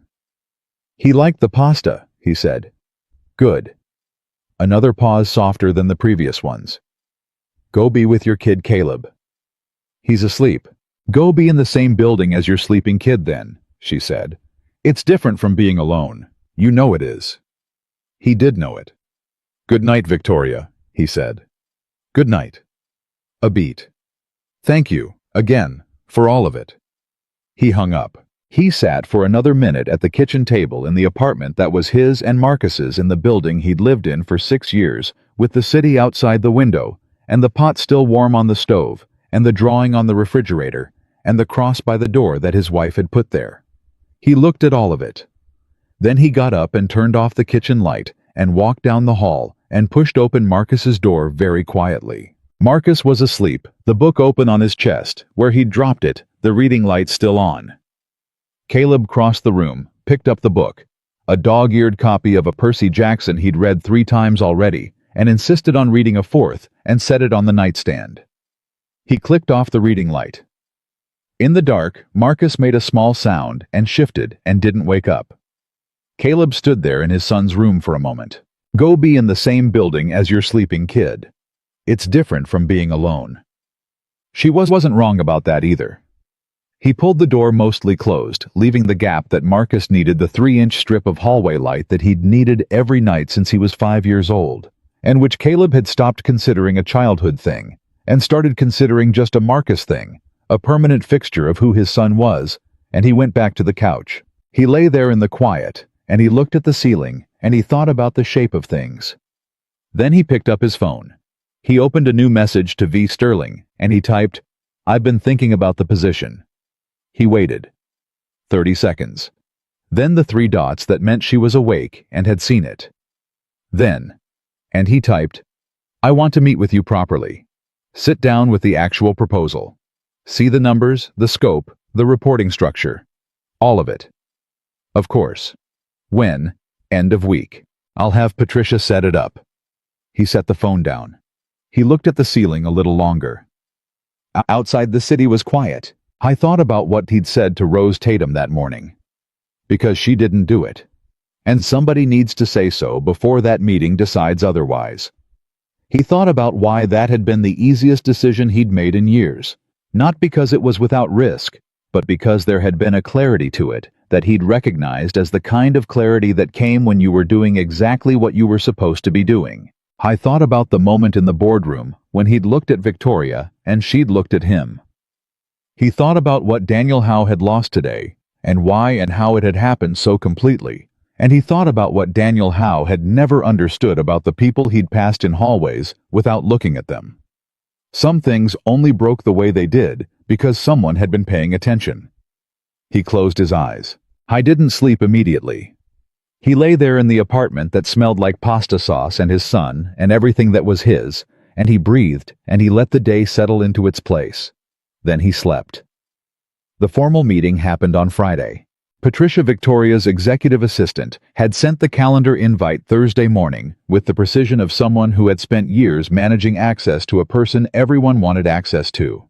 The invite said, Proposal Review V. Sterling, C. Carter, 10:00 a.m., Conference Room 12B, and it had arrived in Caleb's work email, which meant it was now visible to anyone in the building who had reason to look at conference room bookings, which meant that by Thursday afternoon, people knew. He noticed it, the way he noticed most things in the peripheral, in the way conversations shifted slightly when he walked into a room, in the careful, extra-neutral expressions of people who were trying not to look like they were thinking about something. Kevin at the security desk asked him with the careful casualness of a genuine question wrapped in social politeness whether he'd heard anything about the executive suite shakeup. Dennis Polk passed him in the second-floor corridor and said nothing, but gave him a nod that carried more information than a nod usually did. The HR review, as Victoria had promised, was still happening. He'd received the formal notification Thursday morning, a meeting scheduled for the following week with HR Director Sandra Marsh. He'd read the notification, noted the date, and gone back to his work orders. Whatever it said when it concluded, it would say. He wasn't going to spend energy on things he couldn't resolve before they arrived. What he did spend energy on. Thursday evening at the kitchen table, while Marcus did homework across from him, was reading the proposal Victoria had sent over. 32 pages. She hadn't simplified it or softened it for him. She'd sent the actual document, the one her strategy team had been working on, the one with the full scope, and the reporting lines, and the compensation structure, and the operational mandate. It was written in the language of executive proposals, dense with organizational terminology and strategic framework language. And he read every page of it twice. Marcus looked up at one point and said, "What are you reading?" "A work document," Caleb said. "Is it the new job thing?" Caleb looked up. "Who told you about that?" "Deb," Marcus said. Without apology, without hesitation, with the serene transparency of a child who considered all information communal property, unless specifically told otherwise. "She said she heard you had a new job opportunity." "Deb doesn't know anything about my job opportunity. She heard it from Mr. Patterson in 6B, who heard it from someone at the building." Marcus returned to his homework. "You work with a lot of people." "I do," Caleb said. "Are you going to take it?" Caleb looked at his son across the kitchen table. Marcus was 9 years old and had his mother's eyes and his father's way of asking direct questions without preamble, without the social cushioning that adults learn to install between the question and the asking of it. "I'm still thinking," Caleb said. "What's there to think about? Is it a good job?" "It looks like a good job." "Does it pay more?" "Marcus?" "Dad, that's a real question. We need the car fixed." "The car can wait." "The car has been waiting since February." Caleb put the proposal down and looked at his son with the fond exasperation of a man who could not argue with the facts as presented. "The car will get fixed," he said. "When I'm ready to make decisions about this, I'll make them." Marcus considered this with the gravity it apparently deserved. Then he said, "Is the lady involved, the one from the other night?" "She's the CEO of the company," Caleb said carefully. "The job is being offered by the company." "That's not what I asked." "It's the answer I have." Marcus studied him for a moment, with eyes that were too perceptive for 9 years old, and went back to his homework. "Okay," he said, which was Marcus's way of indicating he had more thoughts, but had decided to hold them in reserve. Friday morning. Caleb put on the clothes he'd bought specifically for the meeting. Not a suit because he didn't own a suit, and wasn't going to pretend he did, but a pressed button-down shirt and slacks, things he owned, but usually reserved for Marcus's school events and his wife's occasional remembrance moments. He looked in the mirror, and he looked like himself, tidied up, but fundamentally the same, which was exactly what he was going for. He got to the building at 8:30, same as always, and he did 2 hours of work before the meeting. Not because he needed to fill time, but because arriving early to his own building for a meeting about his own future felt wrong, in a way he couldn't quite articulate, like claiming a space before he'd been invited into it. At 9:55, he rode the elevator to 12 for the second time in a week, and went to conference room 12B. Victoria was already there. She was at the head of the table, not behind a desk this time, just at a table with 2 copies of the proposal in front of her, and a legal pad, and a coffee that looked like it had been refilled once already. She looked up when he came in, and something in her face relaxed slightly, which he didn't think she was aware of. "You read the whole thing," she said. It wasn't a question. "Twice," he said. He sat down across from her. Not at the end of the table. Across from her because the distance at the end of the table was a kind of theater he didn't need. "Questions?" "A few." "Good. I'd be concerned if you didn't have any." He opened the proposal to the page he'd flagged. "The reporting structure puts this role under the COO," he said. "Richard Yates." "Yes. Yates and I don't have a history," Caleb said. "But he's been in that seat for 3 years, and his operational philosophy has been very top-down. I've watched how he handles information that comes from below his level." He held her eyes. "If this role reports to him, I need to know that I have a clear channel to escalate past him if I find something he doesn't want escalated." Victoria looked at him for a moment. "You've been watching Richard Yates," she said. "I've been in this building for 9 years, he said. "I watch everyone." "What have you concluded about him?" "That he's good at his job and not interested in information that complicates his management picture," Caleb said. "Which means if I find something the way I found the Ferris situation, he's more likely to manage the finding than address it." Victoria set down her pen. "You're telling me the reporting structure in my own proposal is a problem. I'm telling you it could be depending on what I find." A pause. "If this role is going to work, it needs to be structurally protected from the thing it's designed to catch. Otherwise, you've just created a position that can be neutralized by the person it's supposed to keep honest." The room was quiet for a moment. Then Victoria picked up her pen and drew a line through the reporting structure section. "Direct report to the CEO's office," she said, "with a standing right of escalation that bypasses any single executive in the chain." She looked up. "Better. Better," he said. "You'll have pushback from Yates. Richard Yates will manage his pushback, or he will give me a reason to question why he's pushing back," she said, with the flat certainty of someone who had run her company for 9 years and knew exactly how much weight her words carried. Next question. They worked through the proposal for 80 minutes. Not a pitch, not a performance, a genuine working session. The kind that happened when 2 people were trying to build something that actually functioned, rather than something that looked good in a document. He pushed back on 3 sections. She modified 2 of them and held firm on 1, and when she held firm, she explained why clearly enough that he understood the reasoning, even when he didn't fully agree with it. Somewhere in the second hour, he realized that this was what she was like when she was actually working, not performing authority, not managing impressions, but thinking out loud with someone she trusted to think back at her. He wondered how many people she had that with. He thought probably not many.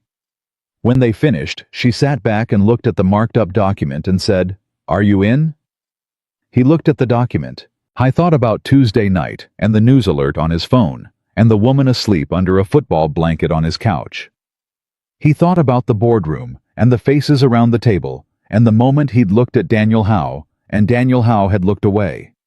He thought about Marcus across the kitchen table, asking good big or bad big, with the directness of a child who didn't have time for ambiguous answers. "I'm in," he said. Victoria didn't smile, not a full one, not the kind that broadcast itself. But something in her face shifted into something quieter and more real, and she said, "Good." "There's a condition," he said. "Name it." "The car," he said. "My car has been needing a repair since February. Nothing about this job changes that. I'm not going to let this job become a reason I handle things differently from the way I've always handled them." He held her eyes. "I fix my own problems. I pay for my own things. I take this job because it's the right job, and I show up to it because I'm the right person, and I go home at the end of the day to the same apartment and the same kid. None of that changes." She looked at him. "That's your condition," she said. "That's my condition. That you'll remain exactly who you are." "That I'll remain exactly who I am," he confirmed. A pause. Then she said, "I wouldn't want it any other way, for the record." "I know," he said. "You know, you didn't offer this job to someone who was trying to be different," he said. "You offered it to someone who was already exactly who he needed to be, and nobody was paying attention."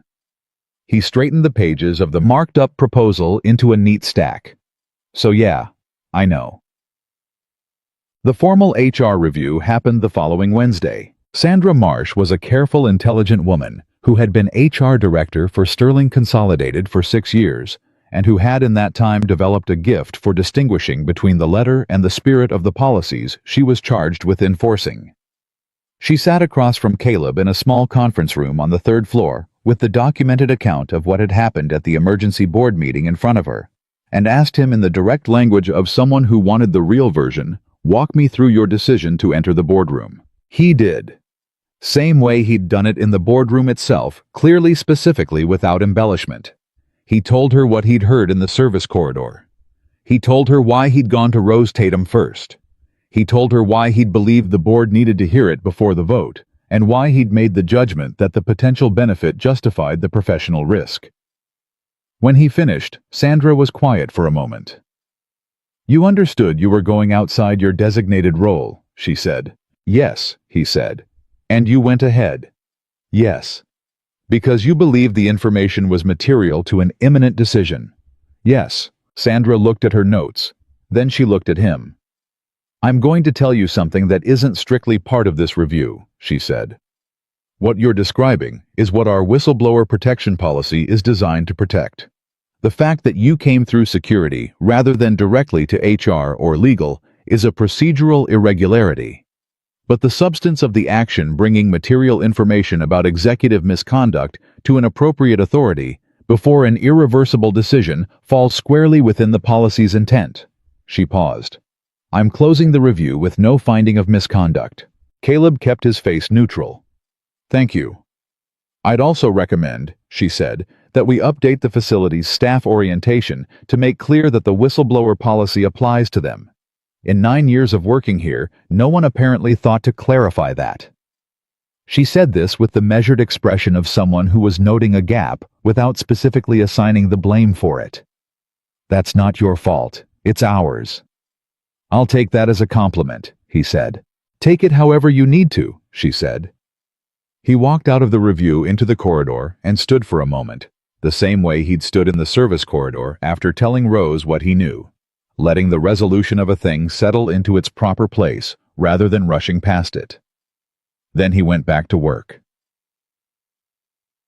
He started the new position 3 weeks later. His last day in facilities maintenance was a Tuesday. Dennis Polk shook his hand in the morning and said with the gruff affection of a man who expressed things indirectly, "They don't know what they've had in you down here." A few of the other maintenance staff came by during the day quietly without ceremony, the way people in physical labor jobs express things through presence rather than words. Kevin from the security desk texted him, "Don't forget where the real work gets done." He didn't take anything from his locker that was sentimental. There wasn't much a spare pair of work gloves, a multi-tool. He'd replaced the gray sweatshirt Marcus had stolen twice. He took the sweatshirt. He left the uniform on the hook. His new office was on the 9th floor. It was not large. It had been a storage room for approximately 3 years before Victoria's strategy team converted it. but it had a window that faced east and a door that locked, and enough space for a desk and 2 chairs and a whiteboard that he'd requested specifically. He stood in it on his first morning and thought about the service corridor on the 12th floor and the way the boardroom sounded through the walls. He thought he could work with this. His first week in the new role, he conducted what he called internally a systems audit, not of technology, but of the human systems. How information moved through the building, where it got stopped, redirected, diluted. Which roles were structurally isolated from the decisions that affected them most? Which problems had standing explanations that nobody had questioned in years, because questioning them would mean admitting they'd been wrong about something for a long time? He wrote none of this in emails. He wrote it in a notebook longhand, the way he'd always mapped complex problems, because he'd learned that the act of writing by hand forced a different quality of attention than typing. He met with people, individually, not announced, not formal, just conversations, the kind he'd been having for 9 years in the parts of the building where nobody watched too carefully. At the end of the first week, he had 7 pages of notes and 4 findings he considered urgent. He brought them to Victoria on Friday afternoon. She read them. She didn't interrupt. When she finished the last page, she set the notebook on her desk and looked at him. "How long have these been problems?" she said. "The oldest one, the vendor approval bypass in procurement, has been in place for at least 4 years, he said. The maintenance window that Ferris exploited was 18 months old. The camera gap on the 4th floor was never properly documented when the system was upgraded 2 years ago." He paused. "None of them are hidden. They're just in places that people with authority to fix them don't look. Because they're below the line of visibility," she said. "Everything important is," he said. "That's what I've been trying to tell you." She looked at him for a moment. Then she said, "I keep forgetting you've been in this building the whole time." 9 years, he said. "I know where every problem lives." "That's either very reassuring or slightly terrifying," she said. "Probably both," he said. "Same as your kid answer." She looked at him with an expression that was trying not to be amused and not quite succeeding. "You remember that." "I remember most things people say," he said. "It's useful." "I'm starting to understand that." She picked up the notebook again, flipped back to the first page. "I want you to present 2 of these findings to the executive team next Thursday. The procurement issue and the camera gap. Can you put together a briefing?" "Sure." "And Caleb." She looked up at him. "Present it the same way you presented it to me. Not the way you think executive briefings should sound. The way you actually think." He looked at her steadily. "You trust that?" "More than almost anything else in this building right now," she said. "Yes." The executive briefing was the first time most of the leadership team encountered Caleb Carter as anything other than a person who fixed things. He'd been aware in the 3 weeks since the boardroom of the particular recalibration that was happening in the building's social atmosphere, the way people adjusted to new information about someone they'd already categorized. Some of it was genuinely open people who looked at him with the honest curiosity of people who were updating a picture. Some of it was the more complicated adjustment of people who had been in that boardroom and were now working through what it meant that they'd missed what he'd seen. Richard Yates, the COO, was one of those. He was a trim-focused man in his mid-50s who managed through systems and metrics and had a faint but persistent quality of regarding anything outside his established framework as a problem of categorization.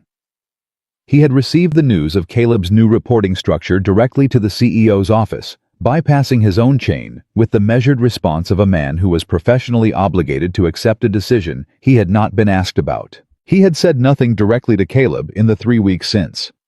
In the briefing room, when Caleb stood up to present, Yates looked at him with the careful neutrality of someone who had decided to observe rather than engage until he had enough information to form a stable opinion. Caleb was fine with that. He presented without slides. He'd been asked to prepare a deck and had started one and stopped because slides he'd found created a distance between what he was saying and what people were hearing. They watched the slide instead of thinking about the content. He brought the notebook. He stood at the whiteboard and drew 2 diagrams, freehand, showing the process flows that had broken down the places the gaps existed and what the gaps made possible. He talked for 22 minutes.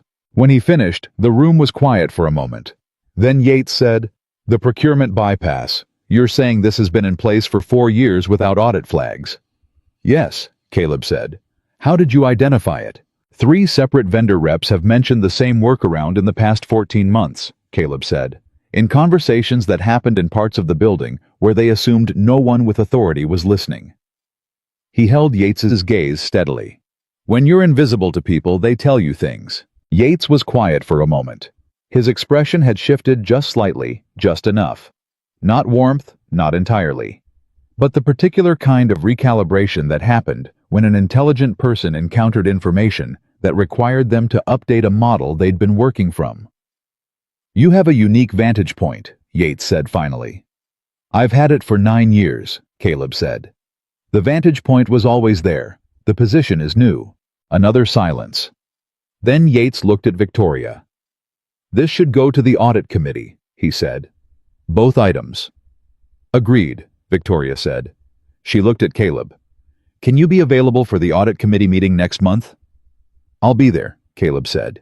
He gathered his notebook. He went back to his chair. Around the table, the executive team was talking about the findings, about the implications, about what needed to happen next. He let the conversation move past him, around him, and he listened the way he always listened, for the things underneath the words, for what the conversation was actually about, underneath what it claimed to be about. He thought it was going reasonably well. Victoria caught him in the hallway after the meeting. Not at a run, she didn't run after people he'd noticed, she moved with the precision of someone who trusted that the space would accommodate her pace, but quickly enough that it was clearly intentional. "Yates wants to meet with you separately," she said, falling into step beside him in the hallway. "He'll reach out through Patricia." "Okay," Caleb said. "He's not going to be difficult," she said. "He's processing. Give him room." "I always give people room," he said. "I know you do." She paused. "You did well in there." "I said what I knew." "You said what you knew in a room full of people who expected you to be nervous about saying what you knew," she said. "And you weren't. That matters." He glanced at her. "You weren't expecting me to be nervous." "No," she said. "I wasn't." "Then it wasn't for you," he said. "The room was for the other people." She looked at him with the expression that kept showing up, the one that said she was encountering something she didn't have a ready framework for. "Do you do that consciously?" she said. "Calibrate everything to the actual audience?" "I fix things," he said. "You have to understand the system you're working in before you can fix it. People are systems." "That's either the most clinical thing I've ever heard about human beings, or the most empathetic," she said. "Probably both," he said. And this time she did smile. Not the ghost of one, not the shadow, but a real one. Brief and unguarded. And she looked away before it fully resolved.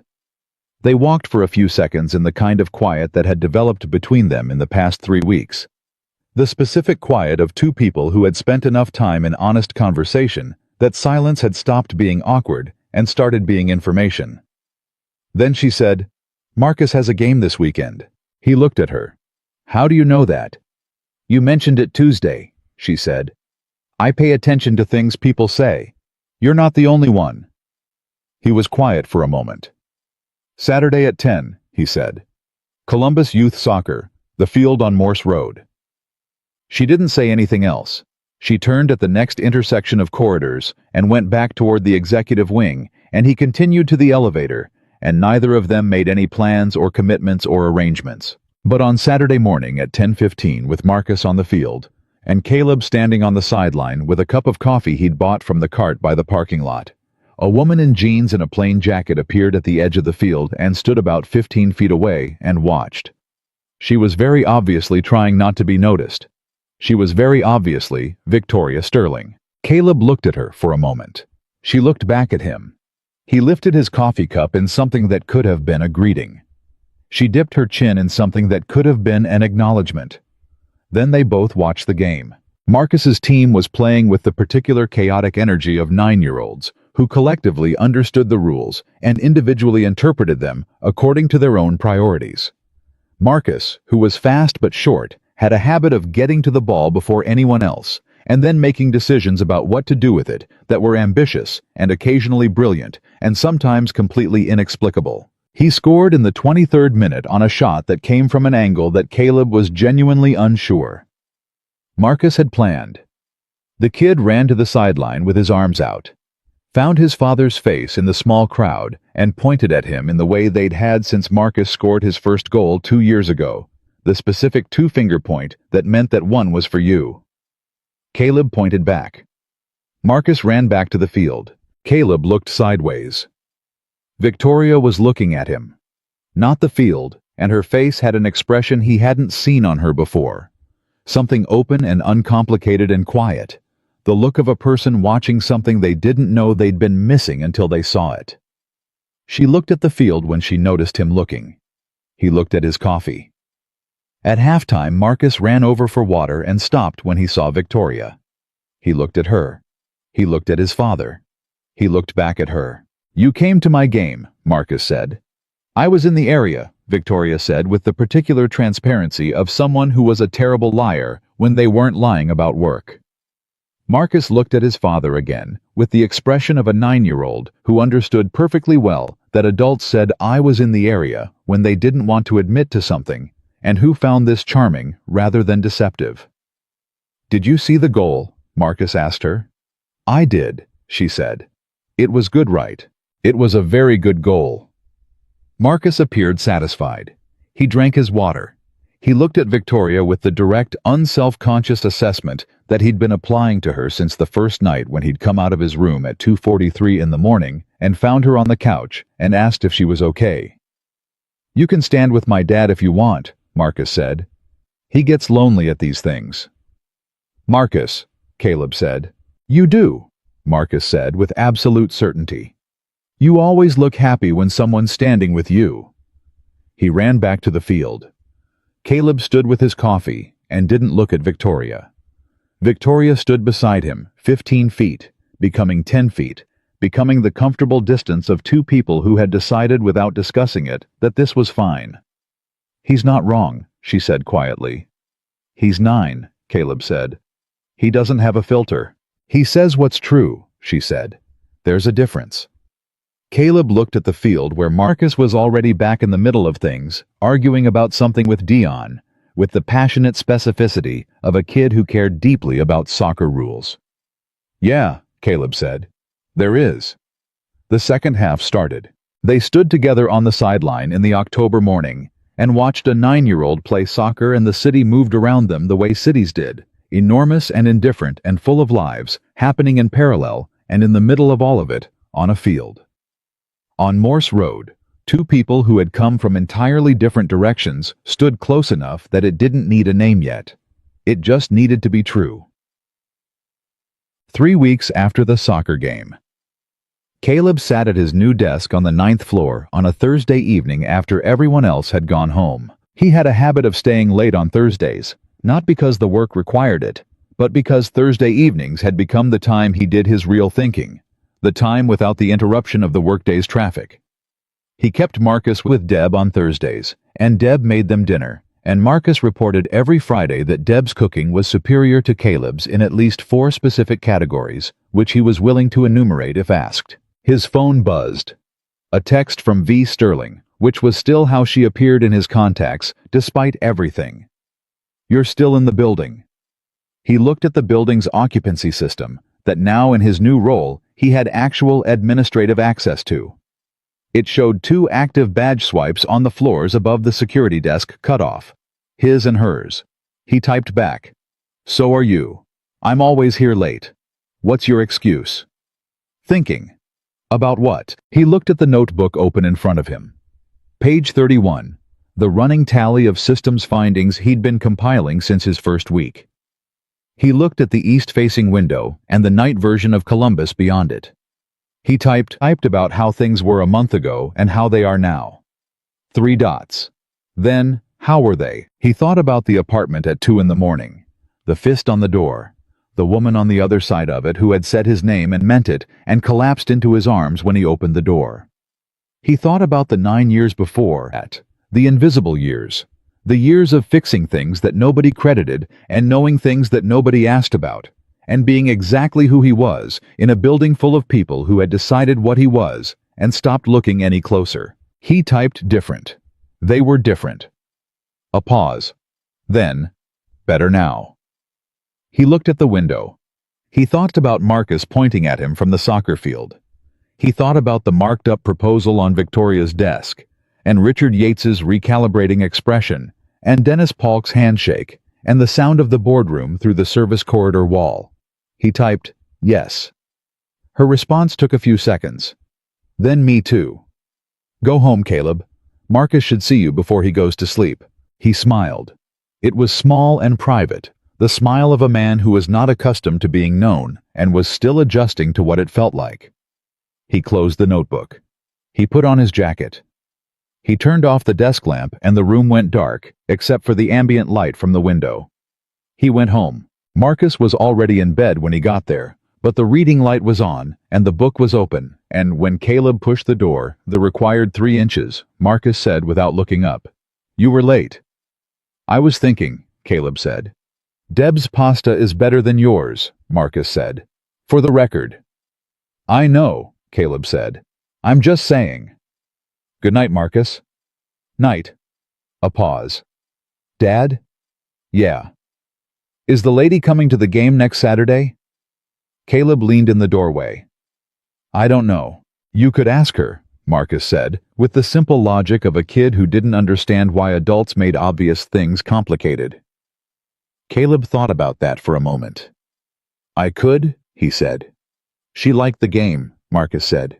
"I could tell." "You can tell a lot of things." "You say that like it's surprising," Marcus said. Caleb stood in the doorway of his son's room in the apartment that was theirs, listening to the city outside and the quiet inside, and he thought about what Marcus had said. He pulled the door to its 3-inch gap. He went to the kitchen. He picked up his phone. He typed to V. "Sterling, Marcus wants to know if you're coming to the game next Saturday." He set the phone on the counter and got a glass of water and stood at the kitchen window looking at the street below. The response came in 2 minutes. "Tell Marcus yes." Then a second later, "Tell him I'll bring coffee this time, for the adults." Caleb read it twice. He set the phone down. He stood in his kitchen, the same apartment, the same man he'd always been, and he looked at the drawing on the refrigerator, the one Marcus had made, the 2 figures holding hands under a sun, and he thought about how a single night could crack open a life without breaking it. How sometimes the knock on the door at 2 in the morning was not an intrusion, but an arrival. How the person you'd been waiting for wasn't someone you'd ever imagined, because you'd stopped imagining, because imagining required hoping, and hoping required the kind of courage that came back slowly after loss. He thought about what Victoria had said on the phone that first night. "Today was the first time in a very long time that I didn't feel like I was handling everything alone." I thought about what that had cost her to say, and what it had taken for her to say it to him, specifically to the man she hadn't known, who had opened his door when he didn't have to, and made tea without being asked, and stayed up because staying up was the thing that needed doing. He picked up the phone one more time. He typed, "He'll be glad to hear it." "Good night, Victoria." First time he'd used her full name in a text. The response was immediate. "Good night, Caleb." He put the phone down. He turned off the kitchen light. And for the first time in longer than he could properly measure, the apartment felt exactly the right size. She did bring coffee. 2 cups from the good place, 2 blocks from the field, the kind of place that took its time and charged accordingly. She arrived at 9:55, 5 minutes before kickoff, and found Caleb exactly where he'd been the previous Saturday on the sideline, slightly apart from the cluster of other parents watching the field, with the focused quiet of a man who paid attention to everything. He heard her before he saw her. Not her footsteps. The field was too loud for that, the noise of kids warming up and parents finding their spots and coaches giving instructions that the kids were collectively ignoring.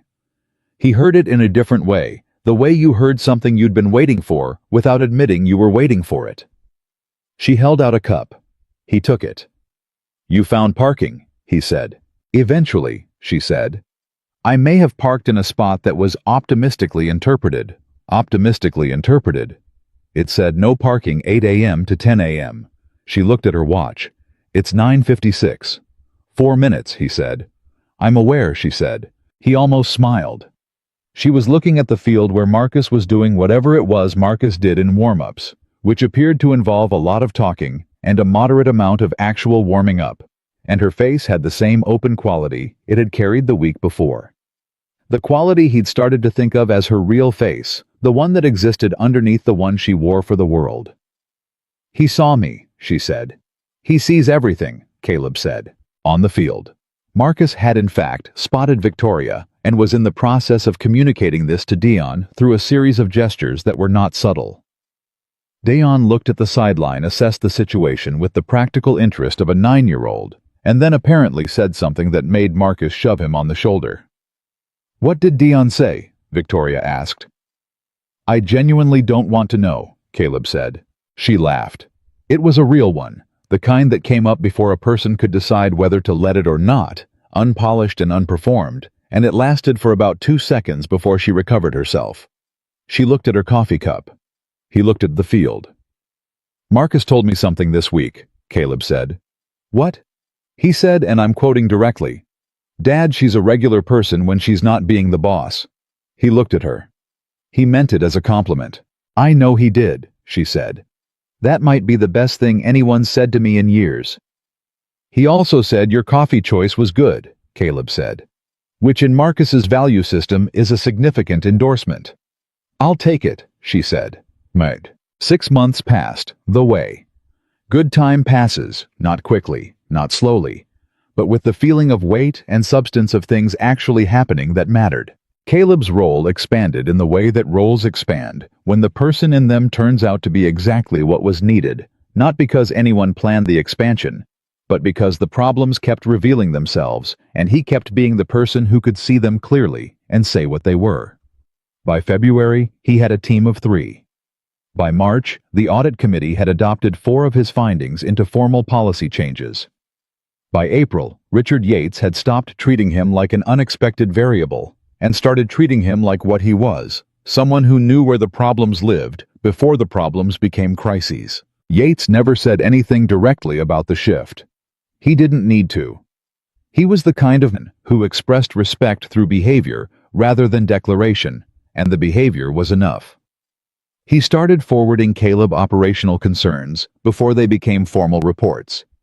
He started including him in conversations that 3 months prior would have happened well above Caleb's former pay grade. Caleb accepted the shift without making anything of it, because making something of it would have been beside the point. The point was the work. The work was the thing. What grew between him and Victoria grew the way things grew when 2 people were honest about what they were doing and patient about where it was going. No drama, no grand gesture, no single moment where everything shifted. Just the accumulation of real things.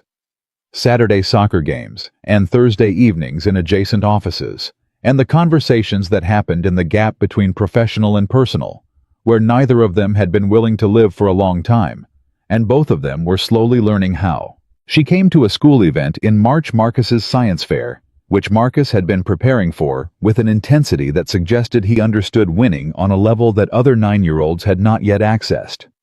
Caleb hadn't invited her exactly.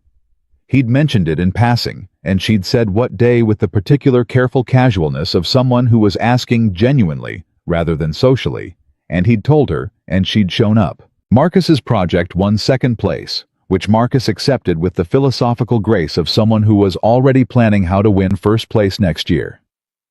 Afterward, standing in the school gymnasium with the noise of 100 families around them, and Marcus somewhere nearby, demonstrating his project to anyone who would stand still long enough, Victoria said to Caleb quietly, "He's going to be extraordinary."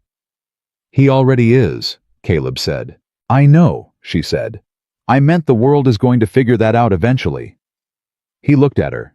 She was looking at Marcus across the gymnasium, and her face was doing the thing it did at the soccer games, open and unguarded, and carrying something that didn't need words. "Victoria," he said. She looked at him. I didn't say anything else for a moment. He just looked at her the way he'd been looking at her for months, the way that had started as assessment and had become something else entirely, something that didn't need to be assessed because he already knew what it was. He'd known for a while. He'd been waiting in the patient way. He waited for everything for the right moment, rather than just the available one. "I know," she said before he found the words. "I haven't said anything yet," he said. "I know what you were going to say," she said. And she looked at him with the straightforward certainty of a woman who had stopped being afraid of true things. "I know because I've been thinking the same thing for 2 months and waiting for you to catch up." "I caught up a while ago," he said. "I was waiting for you." She looked at him for a long moment. "We've been waiting for each other," she said. "Apparently," he said. "That's inefficient," she said. "Extremely," he agreed. Across the gymnasium, Marcus appeared at his elbow, materializing the way Marcus always materialized, sudden and complete, as if he'd been somewhere else, and then simply decided to be here instead. "Are you two done being weird?" Marcus said. Caleb looked at his son. "We're working on it," he said. Marcus looked at Victoria. Victoria looked at Marcus. Something passed between them, the particular frequency of two people who had recognized each other from the beginning and had been quietly waiting for the adults around them to catch up. "Good," Marcus said with the satisfaction of someone whose patient work had finally concluded. "Can we get food now? I'm starving." The company's annual leadership conference happened in May, and for the first time in its 11-year history, the person giving the keynote address alongside the CEO was not a board member, not an outside consultant, not a nationally recognized speaker, whose fee alone would have covered a month of Caleb's previous salary. It was Caleb. Victoria had asked him in March. She'd framed it the way she framed most things she wanted from him, directly, without softening it into something easier to accept or harder to decline. She said, "I want you to talk about what you've built here. The findings, the policy changes, the culture shift. But more than that, I want you to talk about why it worked. Not the technical explanation. The real one." "The real one," he said. "You spent 9 years in this building knowing things nobody with authority knew," she said. "That's not just a systems failure. That's a culture that taught people to stop looking at certain people. I want you to say that, on stage, to 200 people who have been that culture whether they knew it or not." He was quiet for a moment. "That's not comfortable for a lot of those people," he said. "No," she said. "It's not. That's why it needs to be you saying it, and not me." On the day of the conference, he stood backstage in the hotel ballroom, where the event was held nicer than anything he'd stood in before, in a professional context. The particular curated comfort of a room designed to make people feel like the work they did mattered, and he thought about what he was going to say. I had notes. He'd written them out during 2 Thursday evenings in the longhand he used for real thinking, and he'd read them back to himself 3 times and changed them twice. He was not a person who was comfortable with performance, with the theater of professional speaking, with the particular kind of presentation that was more about impression than content. But he was a person who was comfortable with truth. He'd been comfortable with truth his whole life, even when truth was inconvenient or unwelcome or poorly timed. He walked out on stage when his name was announced, and he stood at the podium in front of 200 people, and he looked at them, and he said what was true. He said that 9 years in a building teaches you things that no management course teaches. He said that the most important information in any organization lives in the places that the organization has decided aren't worth looking at.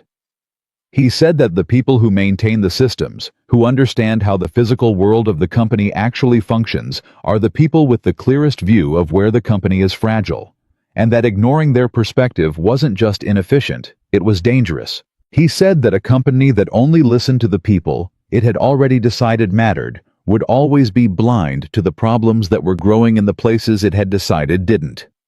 He said it the way he said everything, level specific without performance. He didn't try to be inspiring. He tried to be clear. He had found over his whole life that clarity was more useful than inspiration and lasted longer. When he finished, the room was quiet for a moment. Not the uncomfortable quiet of a presentation that had missed its mark. The different kind. The kind that happened when something had landed and people needed a second to absorb it before they could respond. Then they stood up. Not everyone. Not immediately. But enough, and then more. And then it was the kind of room where people were standing because the person next to them was standing, and because what they'd heard had done something real to them, that they hadn't expected to feel at a corporate conference in a hotel ballroom on a Thursday in May. Caleb stood at the podium and waited for it to pass. He looked for Victoria in the room. She was in the second row, standing with everyone else, and she was looking at him with an expression that had no performance in it at all. Just the face of a person who had watched someone she knew be exactly who he was in a room full of people and had felt something uncomplicated and true about that. He gave her a single nod. She nodded back. That evening after the conference, dinner had wound down, and the hotel lobby had thinned to a few scattered conversations. Caleb and Victoria sat in two chairs near the windows of the lobby lounge, both of them carrying the particular comfortable exhaustion of a long day that had gone well. Marcus was with Deb. The city was doing its nighttime things outside the windows. Between them on the small table were 2 cups of coffee that had gone mostly cold. "You didn't tell me you were going to say the thing about the culture," Victoria said. "You told me to say the real thing," he said.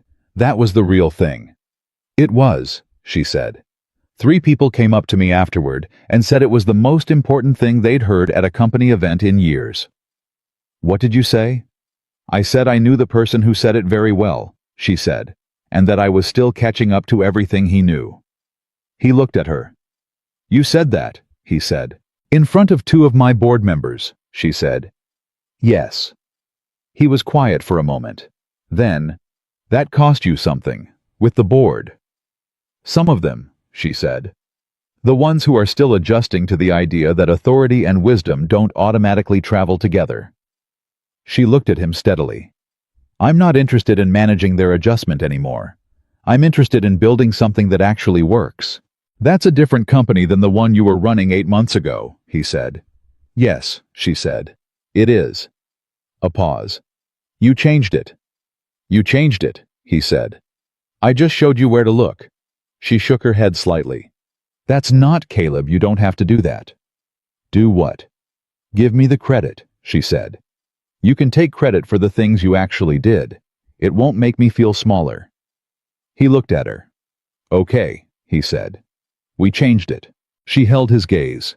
"We changed it," she said. The word sat between them the way it had sat between them that first morning in his kitchen when he'd said, "we," before he'd decided to say it, and it had been the most honest thing in the room. It meant the same thing now that it had meant then, only more of it. More history behind it. More real things accumulated. More of the kind of knowing that came from months of being in close contact with who a person actually was. He reached across the small table and put his hand over hers. She didn't move her hand. She looked at it, and then she looked at him, and then she turned her hand over so that her palm was against his. "Marcus is going to be insufferable about this," she said. "He already is," Caleb said. "He's been insufferable about it since February." "Smart kid," she said. "Gets it from his mother," he said. "And some from me." She smiled, the real one, the full one, the one he'd seen in pieces over 8 months and was still not entirely prepared for when it arrived in its complete form. "Some from you," she said. "Sure." A year after the night. She knocked on his door. Caleb stood in his apartment, the same kitchen, the same cross by the door, and looked at what had changed and what hadn't. The apartment was the same. He'd had the money to move to upgrade to find something that looked more like what his life had become professionally. He'd thought about it once.